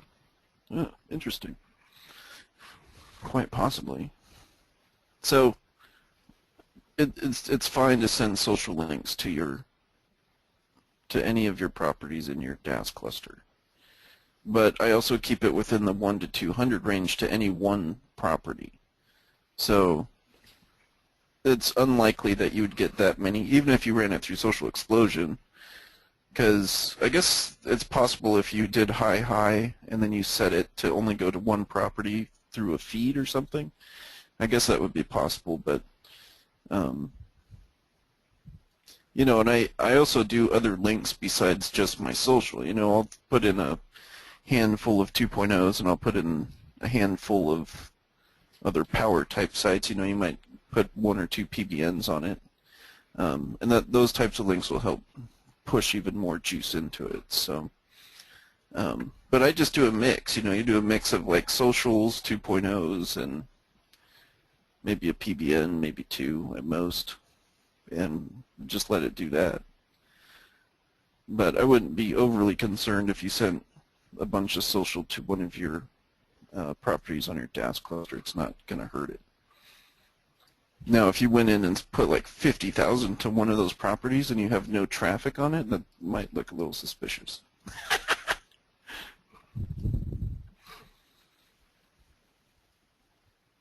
Okay. So for those of you who said 2 before that it was fuzzy, except for Jazz, give me a 1 if that cleared it up and a 2 if it's still fuzzy. Better. All right, we didn't get any 2s. Someone said hi at least. Right? All right, we have another question. They might have been confused about my reference to Jazz. I don't know.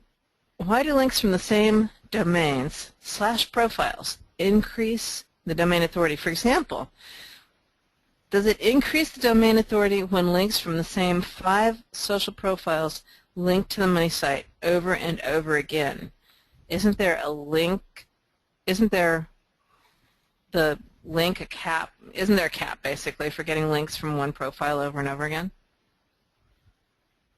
Yeah, so typically, that's what I've seen. Like your anchors will count, but they might only take the 5 strongest pages of the juice to go towards it. But really, I mean, you really wouldn't want to put more than 5 anyway, because you still want to be working on increasing your IP diversity as well. You don't want, you know, only links from a specific IP going to each of your properties on your tier 1 or within your DAS cluster, because then you're just creating a footprint for everything that you're building. So again, like social properties kind of fall outside of this realm, because it's normal to have social signals going to, like, you know, every site on the internet. It's not unnatural for all the sites or ranking sites to show, you know, everybody's got a Facebook like, everybody's got a tweet, everybody's got, you know, those kinds of things.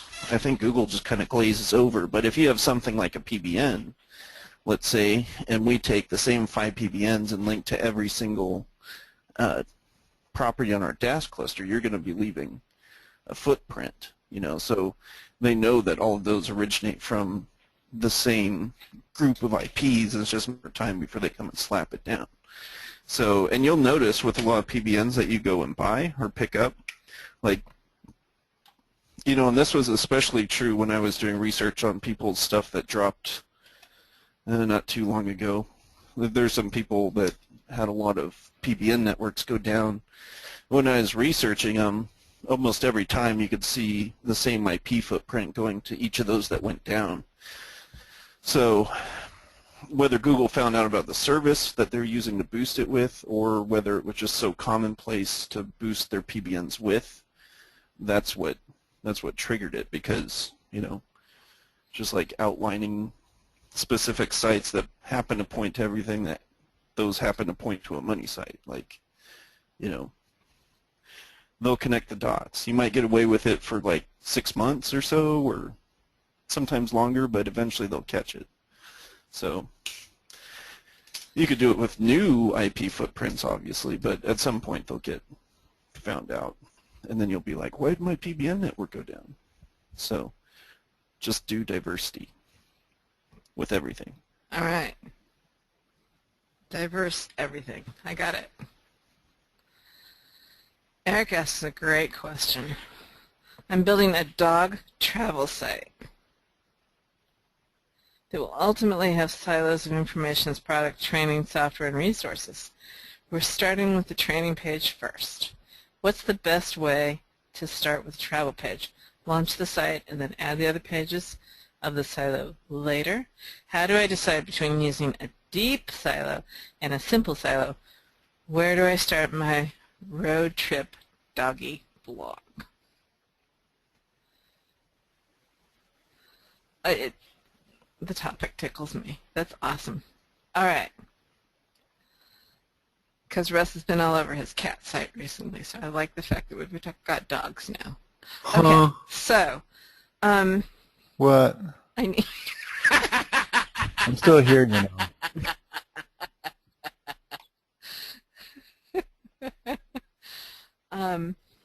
I've got a tarantula site. Of course you do.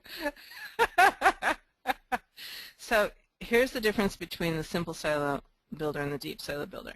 Simple silo builder has got static pages here at this level, and then this level is blog posts. So if you're going to post a lot, if you've just got a few ideas, main topics, and these ideas are the things that you really want to rank for, and you're just going to blog a lot, then you want the simple silo builder. So typically for niches that are not competitive, or if you have a website and you're going to have a blog beside it, then this works great for that blog. It works great for niche sites. So the difference is that when you've got the deep silo builder, this level is all static pages, this level is all static pages, and then your blog roll, your blog posts come in at this level. So what that means is you have to write content for these pages, and you have to write content for these pages, and then you post. Now you can do this a silo at a time. You can start and just write, you know, some content and then start posting here. But typically when you start posting about a bunch of different topics, and then you wish you had this silo fleshed out too, and this silo fleshed out too. So you kind of want to think ahead about that. So the deep silo format is usually for either static sites that, you know, like e-commerce sites, or sites where you're doing, we were talking about diseases earlier.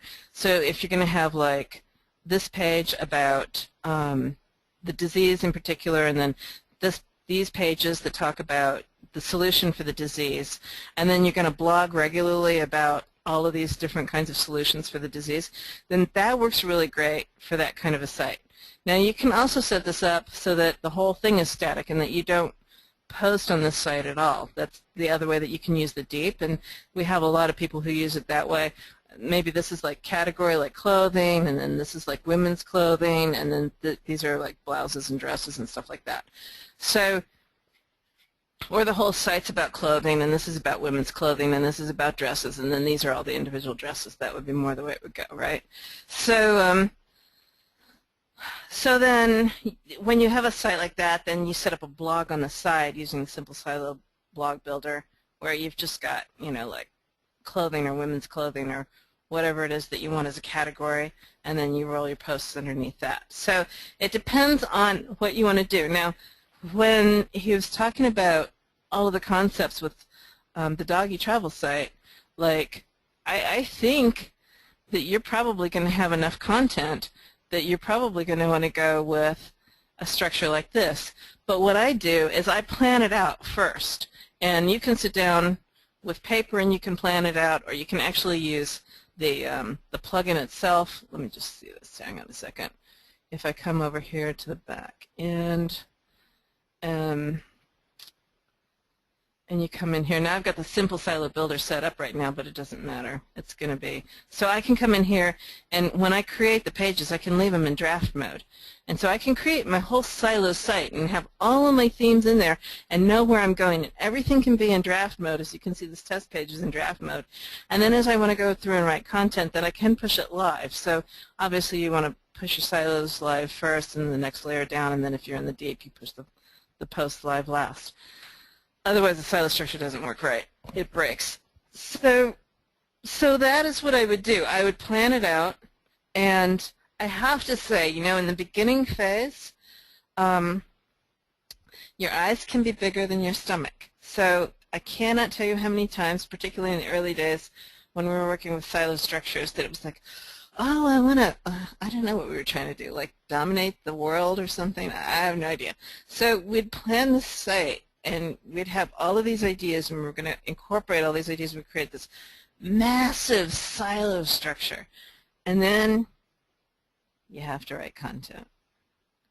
So, you know, you want to think about that carefully. If you've got an outsourcing team that'll help you write the content, that's awesome. If you've got to do all the work by yourself, I would start small and let the site grow. All right. Does that answer your question, Eric?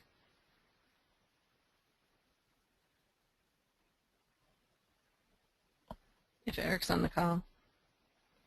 If not, we'll come back. All right. What to look for when writing an article using TLKT.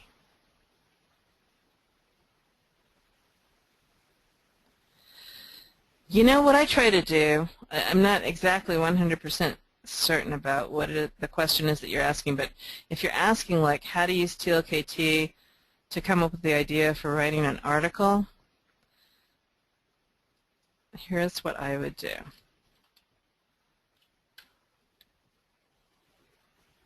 Yeah, it is broad, but, you know, never pass up an opportunity to show off my tools, right?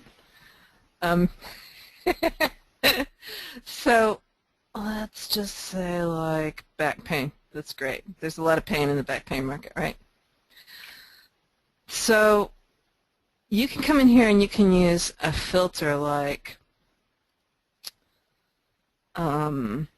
supporting keywords. That's a great filter. And this will give you ideas for supporting keywords. So if I'm writing an article on back pain, I am going to know from this that these keywords are all going to be, you know, relevant and a little bit niche-y and good supporting type article or good supporting type keywords for my back pain. Now, if I have my whole silo or my whole website in my head, like if I've got an idea of what my structure looks like and I'm just looking for, then I'm okay, so I'm here on Box Chocolates and I've got the idea of the articles that I'm writing. Like in my head it's a cohesive idea, right? Like it's not just pages on a website. I'm telling a story. I've got an idea about why I'm talking about Box Chocolates and what I want to invoke in the reader. So they gotta buy my Box Chocolates, right? So I'm going to come over here and I'm going to pick keywords that represent that idea. So I've got like 90 keywords out of this list of 214, which are good keywords for supporting. I'm probably going to go with the ones in white because they're going to be more pure diverse. And so maybe some of these ones in yellow and purple, but also some of them in white. And I've learned the hard way that my outsourcers will shoot me if I have more than about 6 or 7 supporting keywords. So I want to keep it kind of small. So I want those 6 or 7 keywords to actually create the concept, the nucleus of that idea of that article. So I'm going to pass those 6 or 7 keywords and 1 or 2 sentences to my outsourcer so that they have an idea of what the article is that I want them to write. And then what I get back is much closer to what I want than not. All right, so there were a couple of questions. Heidi asks, can I please redo a silo structure with your software? Yes, the ones that we've got, the last 2 in beta, we've got 2 of them that are out. And yes, you can actually take your site and you can redo it in a silo structure. So what you would do, just to deviate here for a nanosecond, now here in the pages as well as in the posts area, there's an option where you can edit, and in the upper right hand corner this should be in all 3 flavors, it's not going to be. Yeah, so up here there's the silo structure, and this is already in a silo structure with pages under it, so I can't change it. But if you install this plugin on a blog that is not siloed, then you can come in up here and you can tell it what silo you want it to be included in. Now, or you can say, you know, this is going to be a silo landing page underneath the home page. And so the home page is the thing that you would click. It would be helpful if I had something. You know what? I can just add a new page. Let's just do that. So this is going to be, now I can put this in a silo structure here. And my only option right now is to put it in home because I have the simple silo builder, right? But I can make this a silo. This is a page, so it's only got one level of pages. But I can make this a silo underneath home, and I would want to create an appropriate category to go. Actually, it'll create the category for me as I create the page. So new test page, and it should, my parent is going to be home, and I should be able to just publish that, and it should magically do everything for me. So again, we're trying this live, boys and girls. Don't try this on your own webinar because you never know what the heck it is you're going to get. Did I save it? Did I actually push it live? Or did I leave it in draft?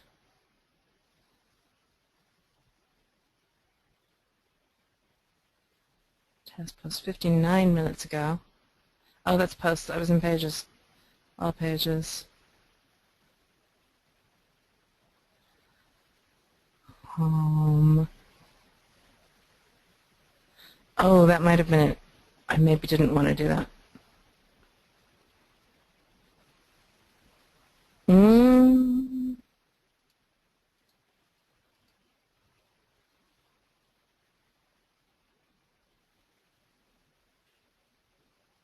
Let me see if that makes it look better.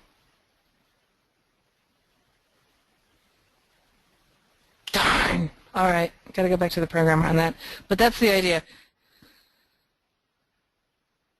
All right.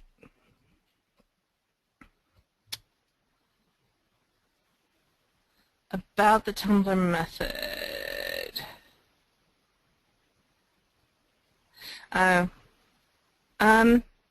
Yeah, Razzle, you can use the Silo plugins with Yoast, and the Silo plugins are Yoast aware, and they will let Yoast do his thing, and they will back off, so you don't get duplicate meta in your pages, because that was a problem with the previous version. Okay, so about the Tumblr method. What other platforms are capable of doing the same process? Oh, you know, you guys, you need to use your imagination. Don't expect us to tell you everything. All right. Learning what I have from Network Empire has ignited an excitement in me, but I won't feel satisfied until I can dig deeper to gain a complete understanding. Love to be able to afford the any courses. Can't right now. Can you direct me to resources that might go deeper into the technical aspects of how and where data is collected for things like TLKT, social explosion, and vCracken? You know, our members area might be the place to start with that. Just the members area itself. Let me see if that's an option over here. Like, where is that? Here.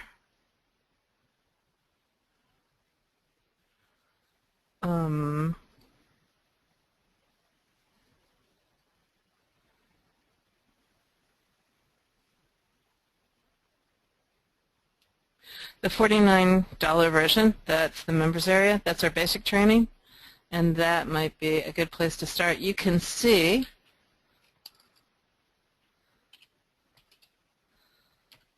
what you get from here on the members area page. I'll pop this into the answer. So you can see what we have available. The stuff that's live for members is the stuff that's included in the members area. And then you can see what's what the advanced courses are, so you can see what's going on. All right.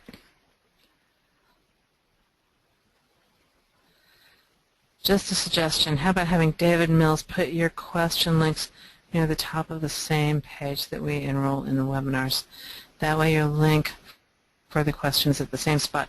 You know, oh, that would be actually a really good idea, but I have to say, this is omg.software, right? I put the question, or the link for that right down here at the bottom, because that's one of the things that ends up in my inbox the most, is where's the link for this question. So this is omg.software. All right, so is the Video Kraken plugin still available? Yes, absolutely. As there's no way within OMG Project X. That's sad.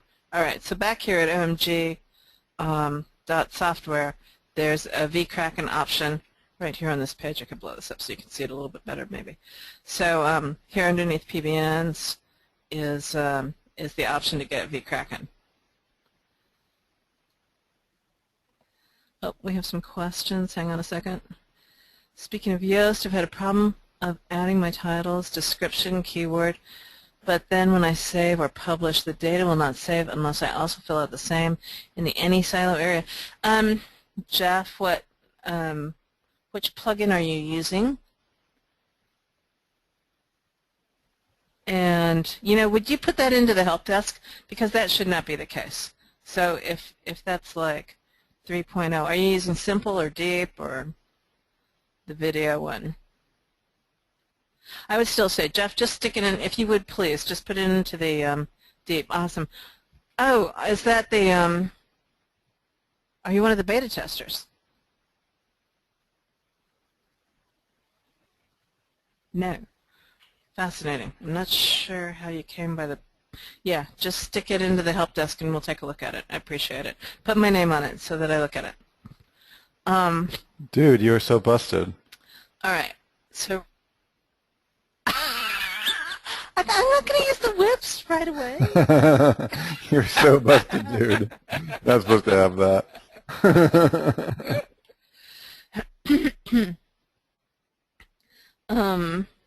All right. So Rich asks, video crack. Oh no, that's the one we just answered.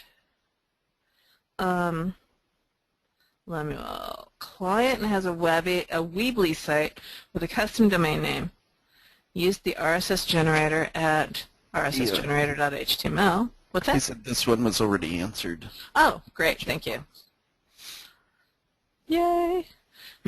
When doing DAS to my PBN, assuming I have the PBN linked to my money site, and assuming that I have created 6 tags, can I apply DAS to all 6 tags for that one poor post? Can I then do DAS? Well, yes, you can. Can I then do DAS to all my other post tags within the PBN? Also, can I then do DAS too? There is a point of diminishing return. Yeah, you don't want to, you know, be careful with your footprints. Again, you don't want everything tracking back. You know, think of your IP stuff. You don't want it tracking back and doing stuff on all your PBNs. So, you know, I use them for big keywords because typically I don't need to go into that scenario. I'd rather do the reverse where it's PBN to DAS property. But just because I'd rather keep those on the tier 1 and it diversifies my IPs more versus one PBN to money site and then many IPs to one PBN IP, if that makes sense.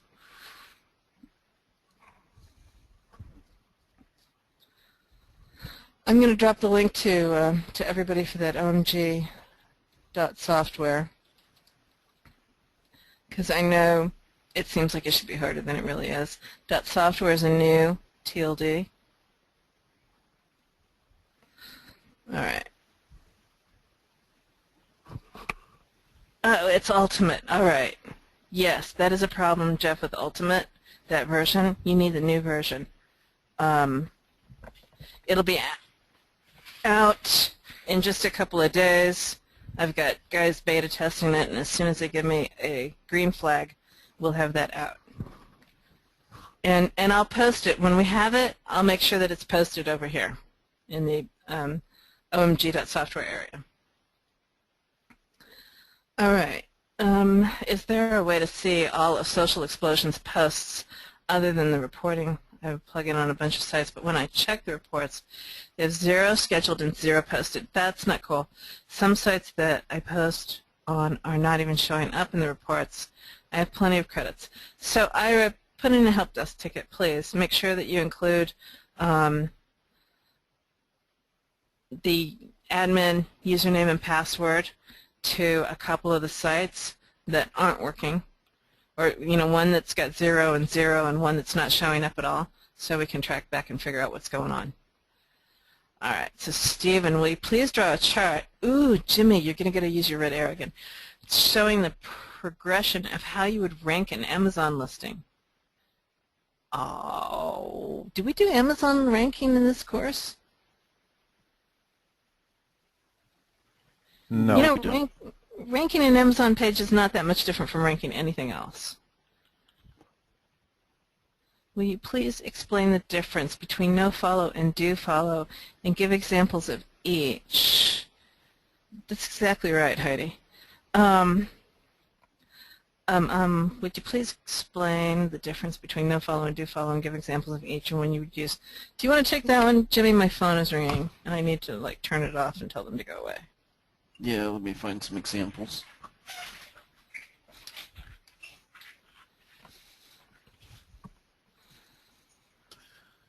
Let's see.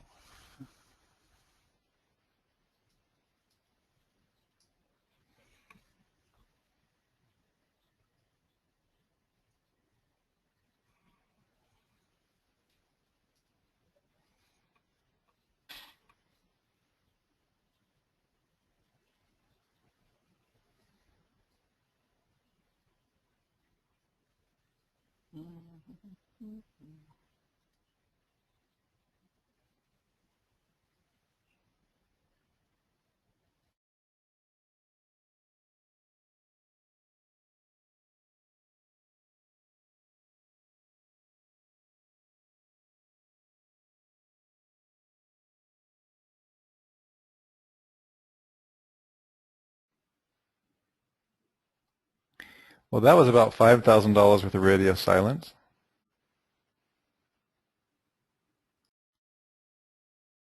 Whoops, sorry.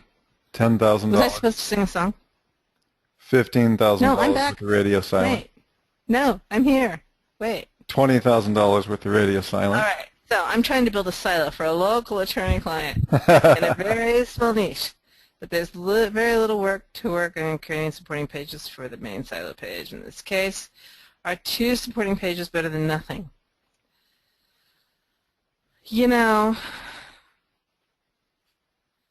If it were anything other than attorney-client, I would say yes. I mean, 2 supporting pages are still going to be better than nothing, yes. But attorney, even when it's a small niche, tends to be extremely competitive, unless you are way out in the country, where there's 2 crossroads and they're just fighting over the accidents that happen.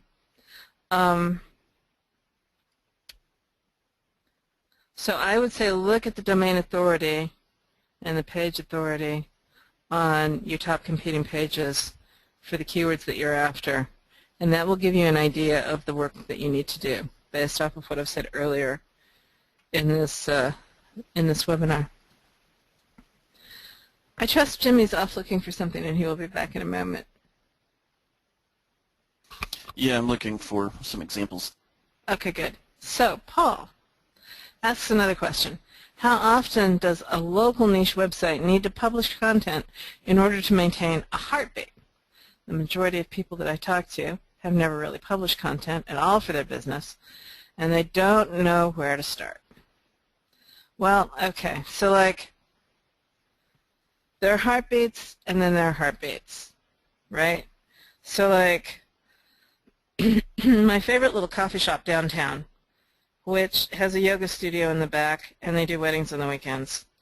They've got just so many reasons to publish a blog post, right? They should publish a blog post regularly about their yoga stuff. You know, we got a new class starting, we had a great session today, weather warmed up, blah, blah, blah, whatever. And then the weddings, obviously, that they do on the weekends, like every time they have a wedding, they should publish a freaking blog post. Do they? No.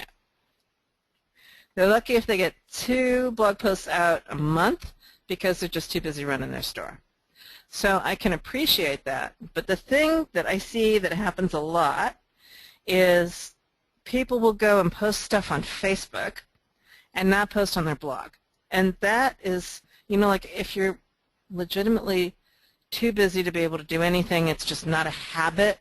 Like it's posting on your blog is a habit that you have to actually cultivate, and you got to want to.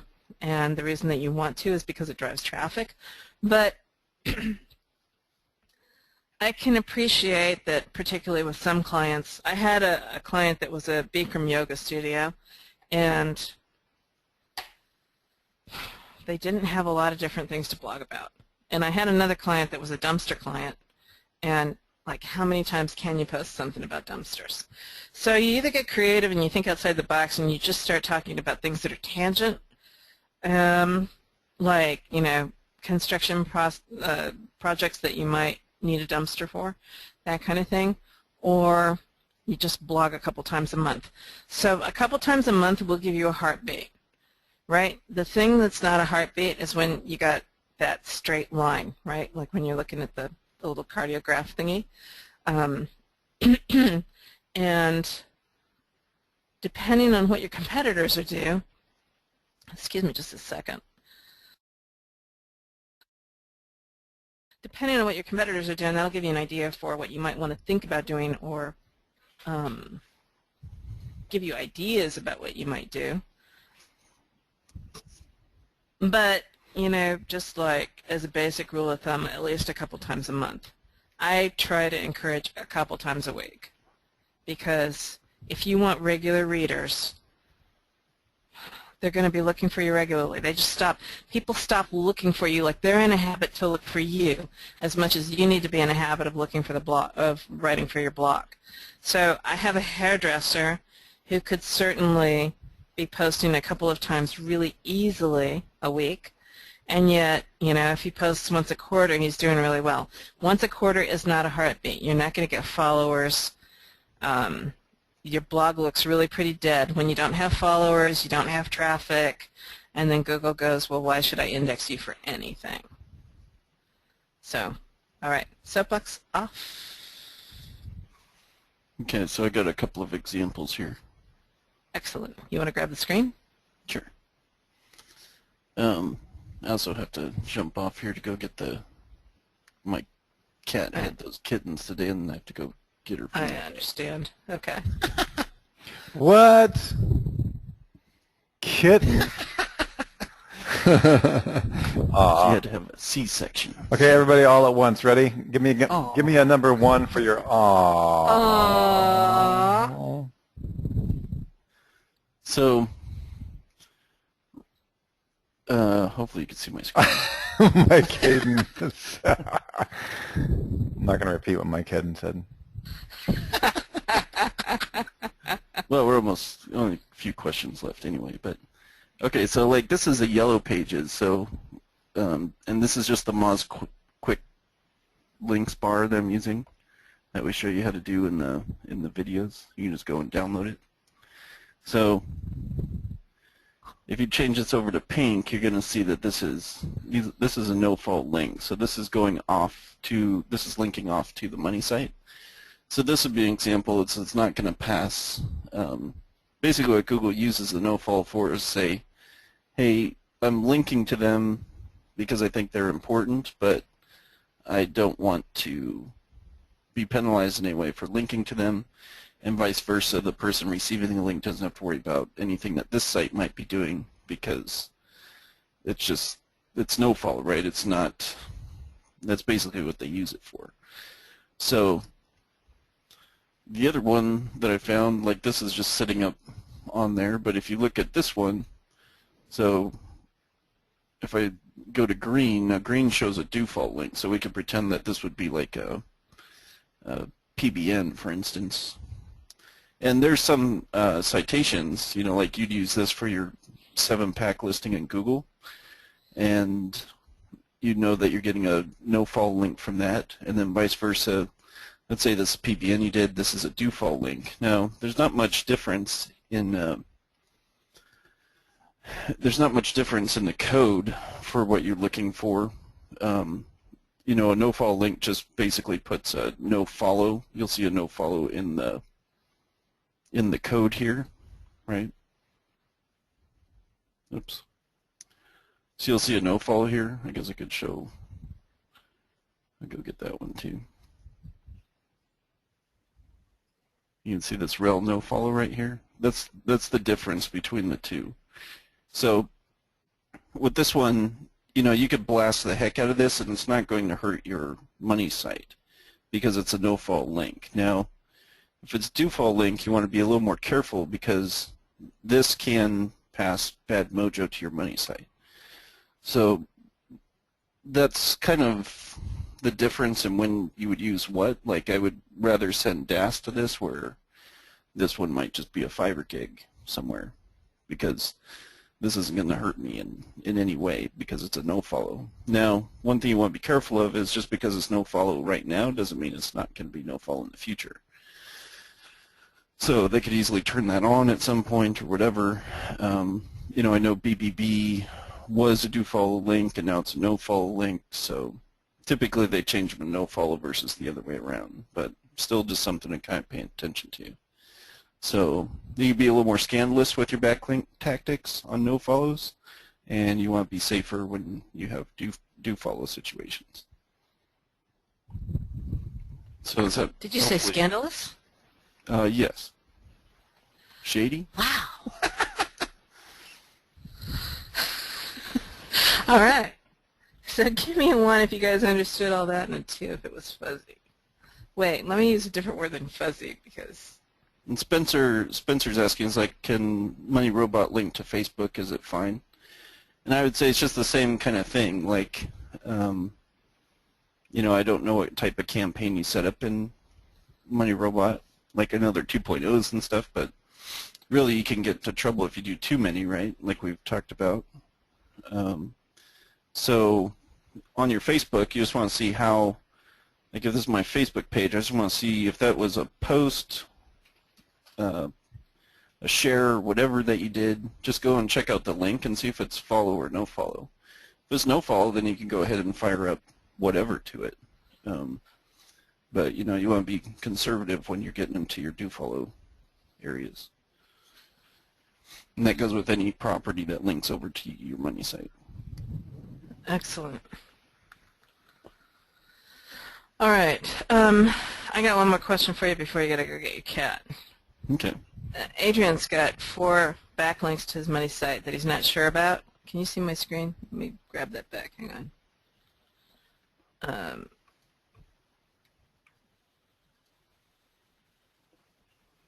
Good. These are the links right here. And so he didn't create them. They look kind of spammy. Should he disavow them? They did not create them, but they look spammy. I'm not sure about. Well, I guess we could go look at one of them. They're not hack stuff, are they?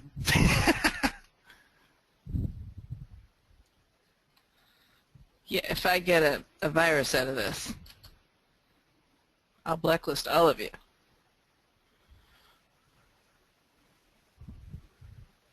I see.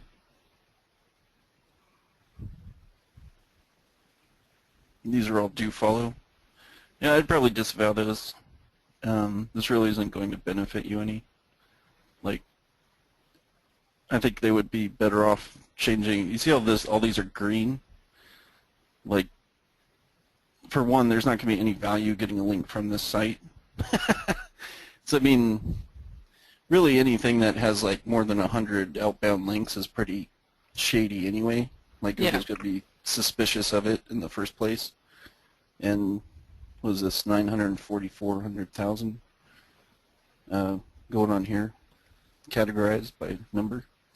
I think this is going to be 94,000 or 95,000. So there's like 4,999 links on the page.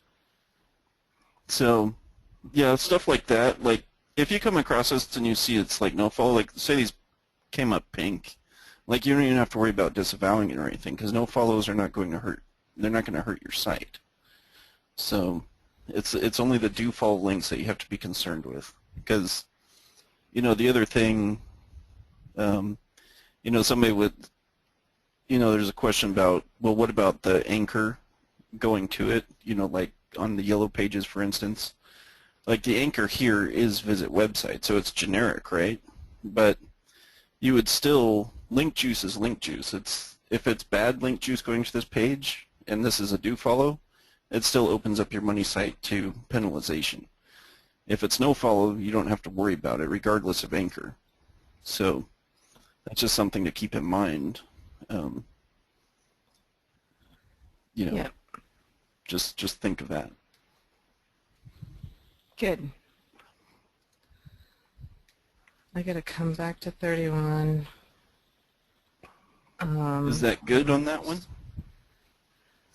Or I was just going to run down to the vet real quick before they close. All right. Go Unless for you it. have any other crazy ones on there. I think I can handle the rest. Cool, Jimmy. That's cool, That man. last one, That was awesome. the last one on the list, I asked him to send me his exact URL because I can't tell what he's doing on that. Okay, this one here. My initial thoughts on that, without being able to see the exact URL, is he has to, there's probably something going on with the siloing on the site, and it depends on how you use your anchors on site. So once you send your outbound links to the destination pages, another page could rank in its place if Google thinks it's more relevant than the other. And there is a way around that. Yeah. But I have to see what he did on site to actually tell him what to do to fix it. Right. Yeah, that happens. That's not an unfrequent thing for a silo site, actually. Yeah. So if he can give us the exact URL, then we could better help him in that with that question. Excellent. Okay. Awesome. Thank you so much, All Jimmy. right. Thanks, Appreciate everyone. Thanks for hanging out with us tonight, or with me.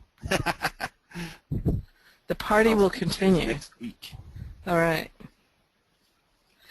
So, Paul has a couple of questions.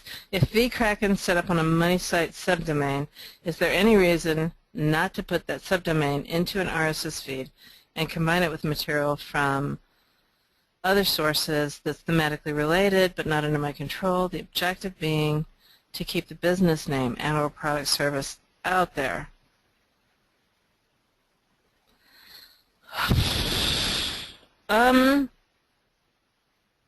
I don't recommend putting vKraken on a money site subdomain, just because sometimes the content on the vKraken pages is thin, and if you're in a competitive market and your competitor reports you and you're manually reviewed, you might get a penalty on the entire domain. Okay, so that's why in our methodologies we teach that it goes on PBNs or PBN-type sites. Other than that, no, there isn't any reason why you can't do what it is that you're talking about doing, combine it with the RSS feeds with other stuff. Like, that's totally what we do. We just do it on PBNs and on our own version of PBNs that we call PBBNs. So, yeah, vSilo architecture. Is there a best practice way to set up / use the keyword field in the DWS Silo Builder? And if so, what is it at both category and subcategory pages? The keyword field in the DWS Silo Builder. You know, the keyword, that keyword field is automatically populated when you bring your blueprint in from either Kraken or DWS. And so if you're not doing it, if you're doing it by hand, I would tend to put in there, I actually wouldn't tend to put anything in there. I would probably just leave the keyword field blank.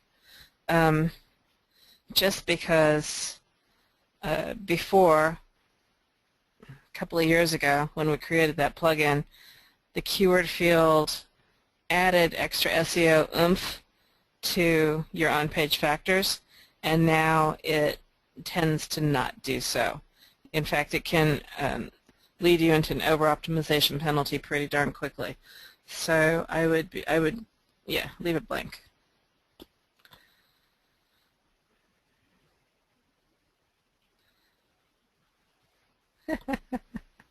All right.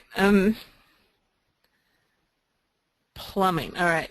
Market for plumbers in all cities. So if someone lives in Auckland, ooh, New Zealand, then naturally they would want to find a page with Auckland plumbers, which of course is titled Auckland Plumbers. The URLs would be www.nzplumber.plumbing/Auckland Plumbers. Now if that page was on a .org domain and was nzplumber.org/Auckland Plumbers, would that be seen as keyword stuffing, or did that just happen naturally? No, that would be keyword stuffing. You would have plumber on there twice, and like what it is, it's not, I don't think about it so much as keyword stuffing as I do just like, you know, you're talking too much about plumbers. It's kind of, I love Jimmy's analogy. You walk up to somebody at a party and they say, "Hi, I'm a plumber." And you go, "Oh, okay, how are you doing?" "I'm a plumber." "Okay, have you lived here long?" "I'm a plumber."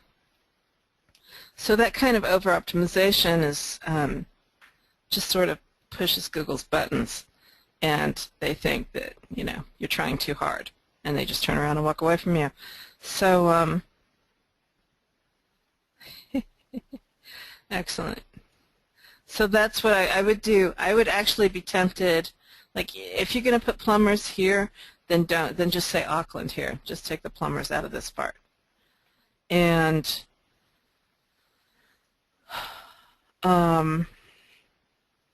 chances are high that for the actual domain name, I would probably pick something that's related to plumbers, you know, a different way of expressing the idea of plumber.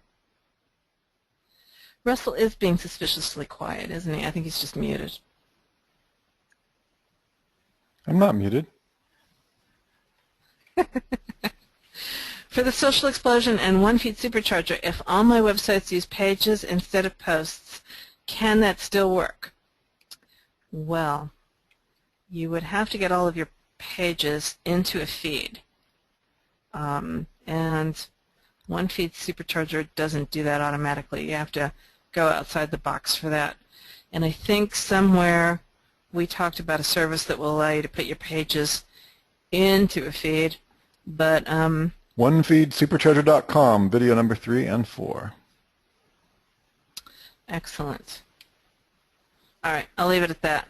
I would say that probably within the next 30 to 45 days that changing social explosion will change so that it'll accept pages. But my programmers have to be able to breathe after the stress that I've just put them under, so it will be a moment. And then this was the question that Jimmy said that he asked him for his site so that he can look at that more carefully. All right. So, do we have any other questions on this list that we need to answer, Russ? Nope, I think we're good. And we have extended past 15 or 20 minutes of what we normally do. I don't see a ton of questions. Let's just look at the ones that people have dropped here. Let me see if I can pull some up here. Is there anybody who has a desperate question? Oh, Spencer's looking for the question box. Anybody have a desperate question? Okay, here we go. If I link from my blog on a subdomain to my main money site, main domain, does it give me any insulation if I use a link shortener, just in case I do something to get my subdomain penalized? Link shorteners do create and allow Jeff a somewhere between 10 and 15% buffer in terms of the passing of link juice. Additionally, it is another layer of protection. But I don't know how comfortable I am with really having you look at things like that without a lot of experience and a lot of time. to make sure. Just know that we have a precaution here. We're not suggesting that to this particular group that anybody consider subdomains a safe hedge against foul play and or horseplay in terms of juicing up your sites. I know there's a lot of buzz going around the community. I hang out quietly in all different kinds of areas within the OMG community. I'm just wanting to make sure that you guys know that we do not recommend messing around with juicing things up in weird ways and using 301, 302s and these types of things. It's not something that we formally or officially teach or even unofficially teach. So please just know, use everything at your own risk and don't cite us as having taught you anything like that, because it's not what we teach. Okay, good. How much do citations count towards ranking the 7-pack? What do you feel are the main things to do to rank in the 7-pack with the Google changes? It's from Kevin. Sue, do you want to answer that? I'm not going to really speak to local. How much do citations count toward ranking in the 7-pack?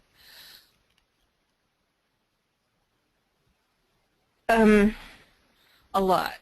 Yeah, definitely.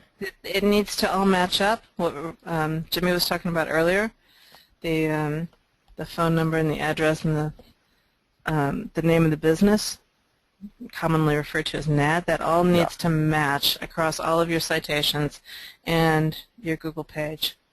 Yep. And it is significant. Absolutely. Good. Peter is saying, do you have any training on how to build PBNs with new domains? Do you recommend using Kraken or TLKT to do keyword research? No. Peter, we don't have any training whatsoever inside Network Empire on how to build private blog networks. However, those of you who have been with OMG for some time can refer to the recent training on this topic by Greg Morrison. Okay, good.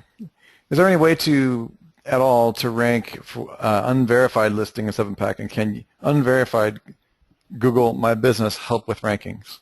Okay, that's a decent question. I actually want to go back to Peter's question a second ago because he's asking about PBNs with new domains, and there is highlighted in OMG a relatively new video, like within the last 6 months that Greg did. But basically, what we talk about doing is using vKraken and Social Explosion. And I'll get more information in this for you guys, but vKraken and Social Explosion will help you on a brand new domain to build your domain authority. Okay, back to you, Russ. Back to you, Sue.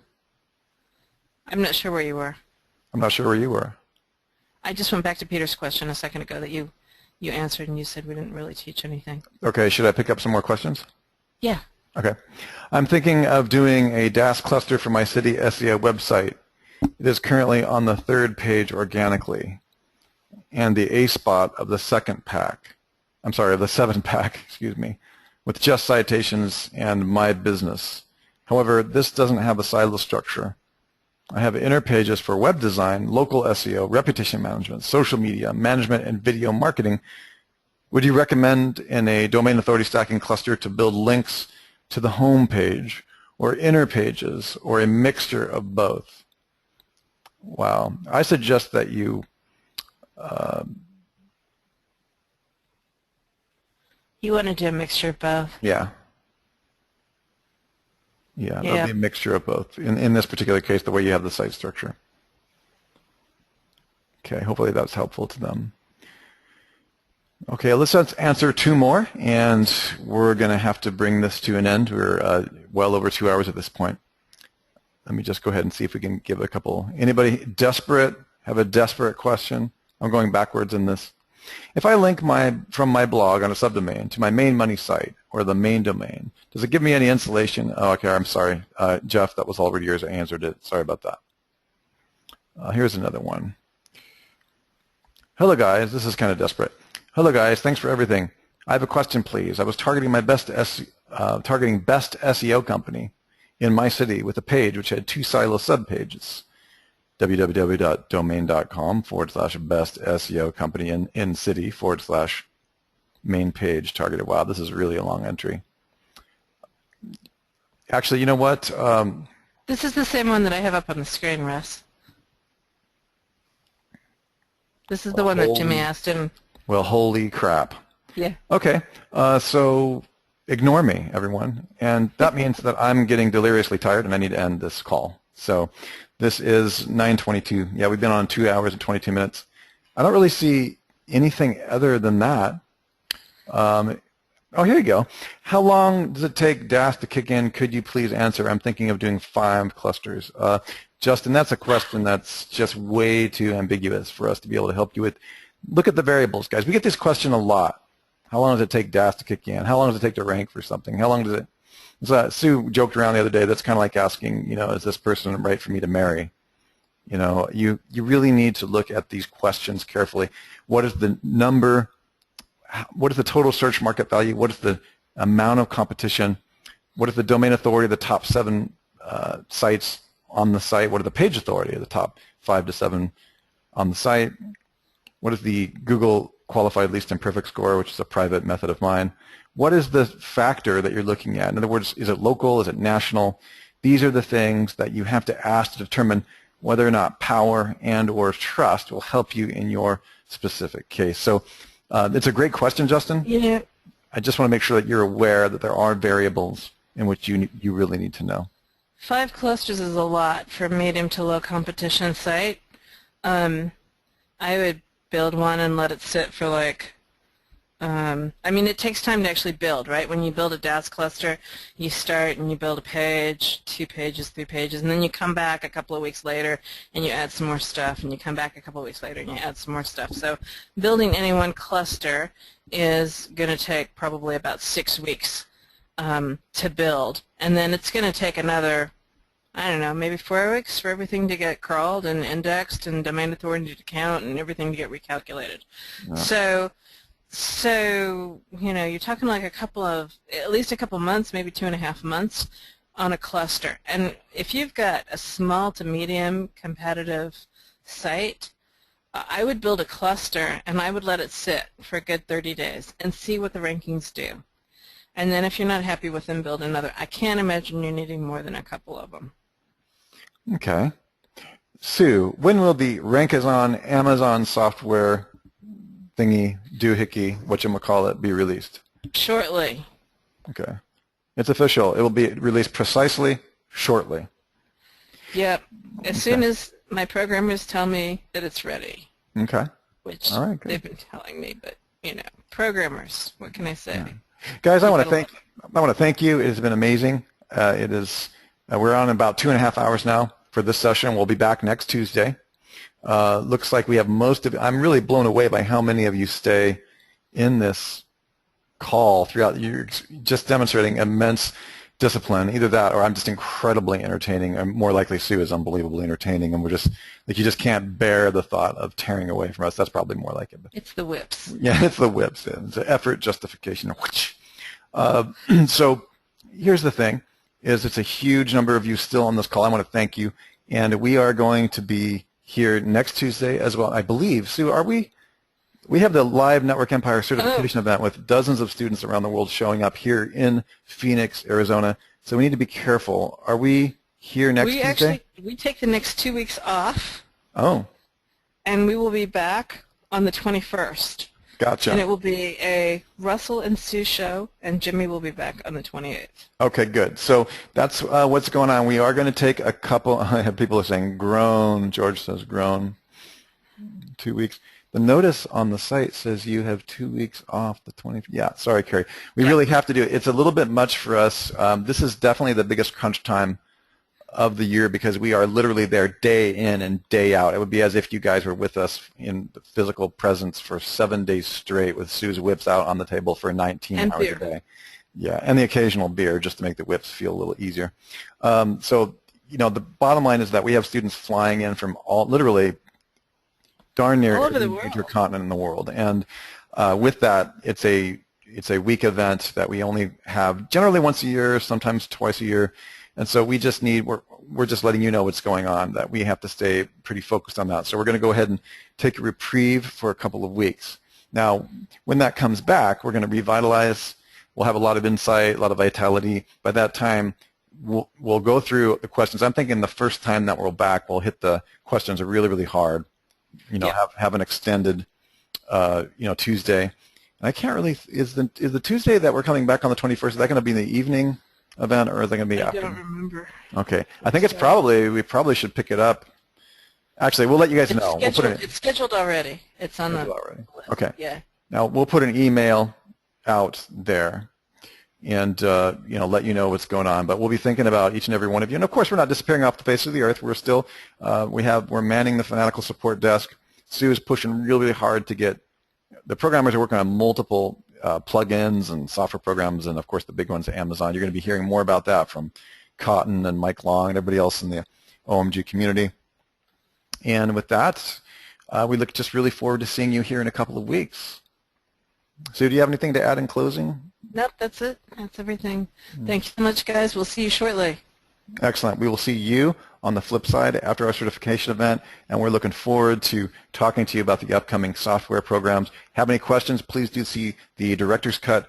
As you guys know, there is a special, what we call hybrid Skype room that we decided to set up so far. That's going well. A little community of people who are in the Director's Cut and Project Breakthrough Skype. If you have not been added to that, do please contact me personally on Skype. My Skype address is ThemeZoom. That is all one word. You can search for me, T-H-E, M as in Michael, E, Z as in Zebra, O, M as in Michael. I will add you to the OMG Director's Cut Network Empire Hybrid Skype group, and that way we'll be able to keep in touch. If you have any questions in there about upcoming webinars, and we'll drop a link in there. So my Skype address, she'll put it right in here. Okay. If you don't use Skype, that is probably reason enough alone to download it. There's a lot of very interesting things that go on in that group, I got to tell you. I never expected so much value to be placed in the Skype group. So it's really happening. All right, you guys, we look forward to seeing you, and sleep well, get some rest, take care of yourself, and you guys are winners. We'll catch you on the inside. Bye-bye. Thanks so much, guys. Good night.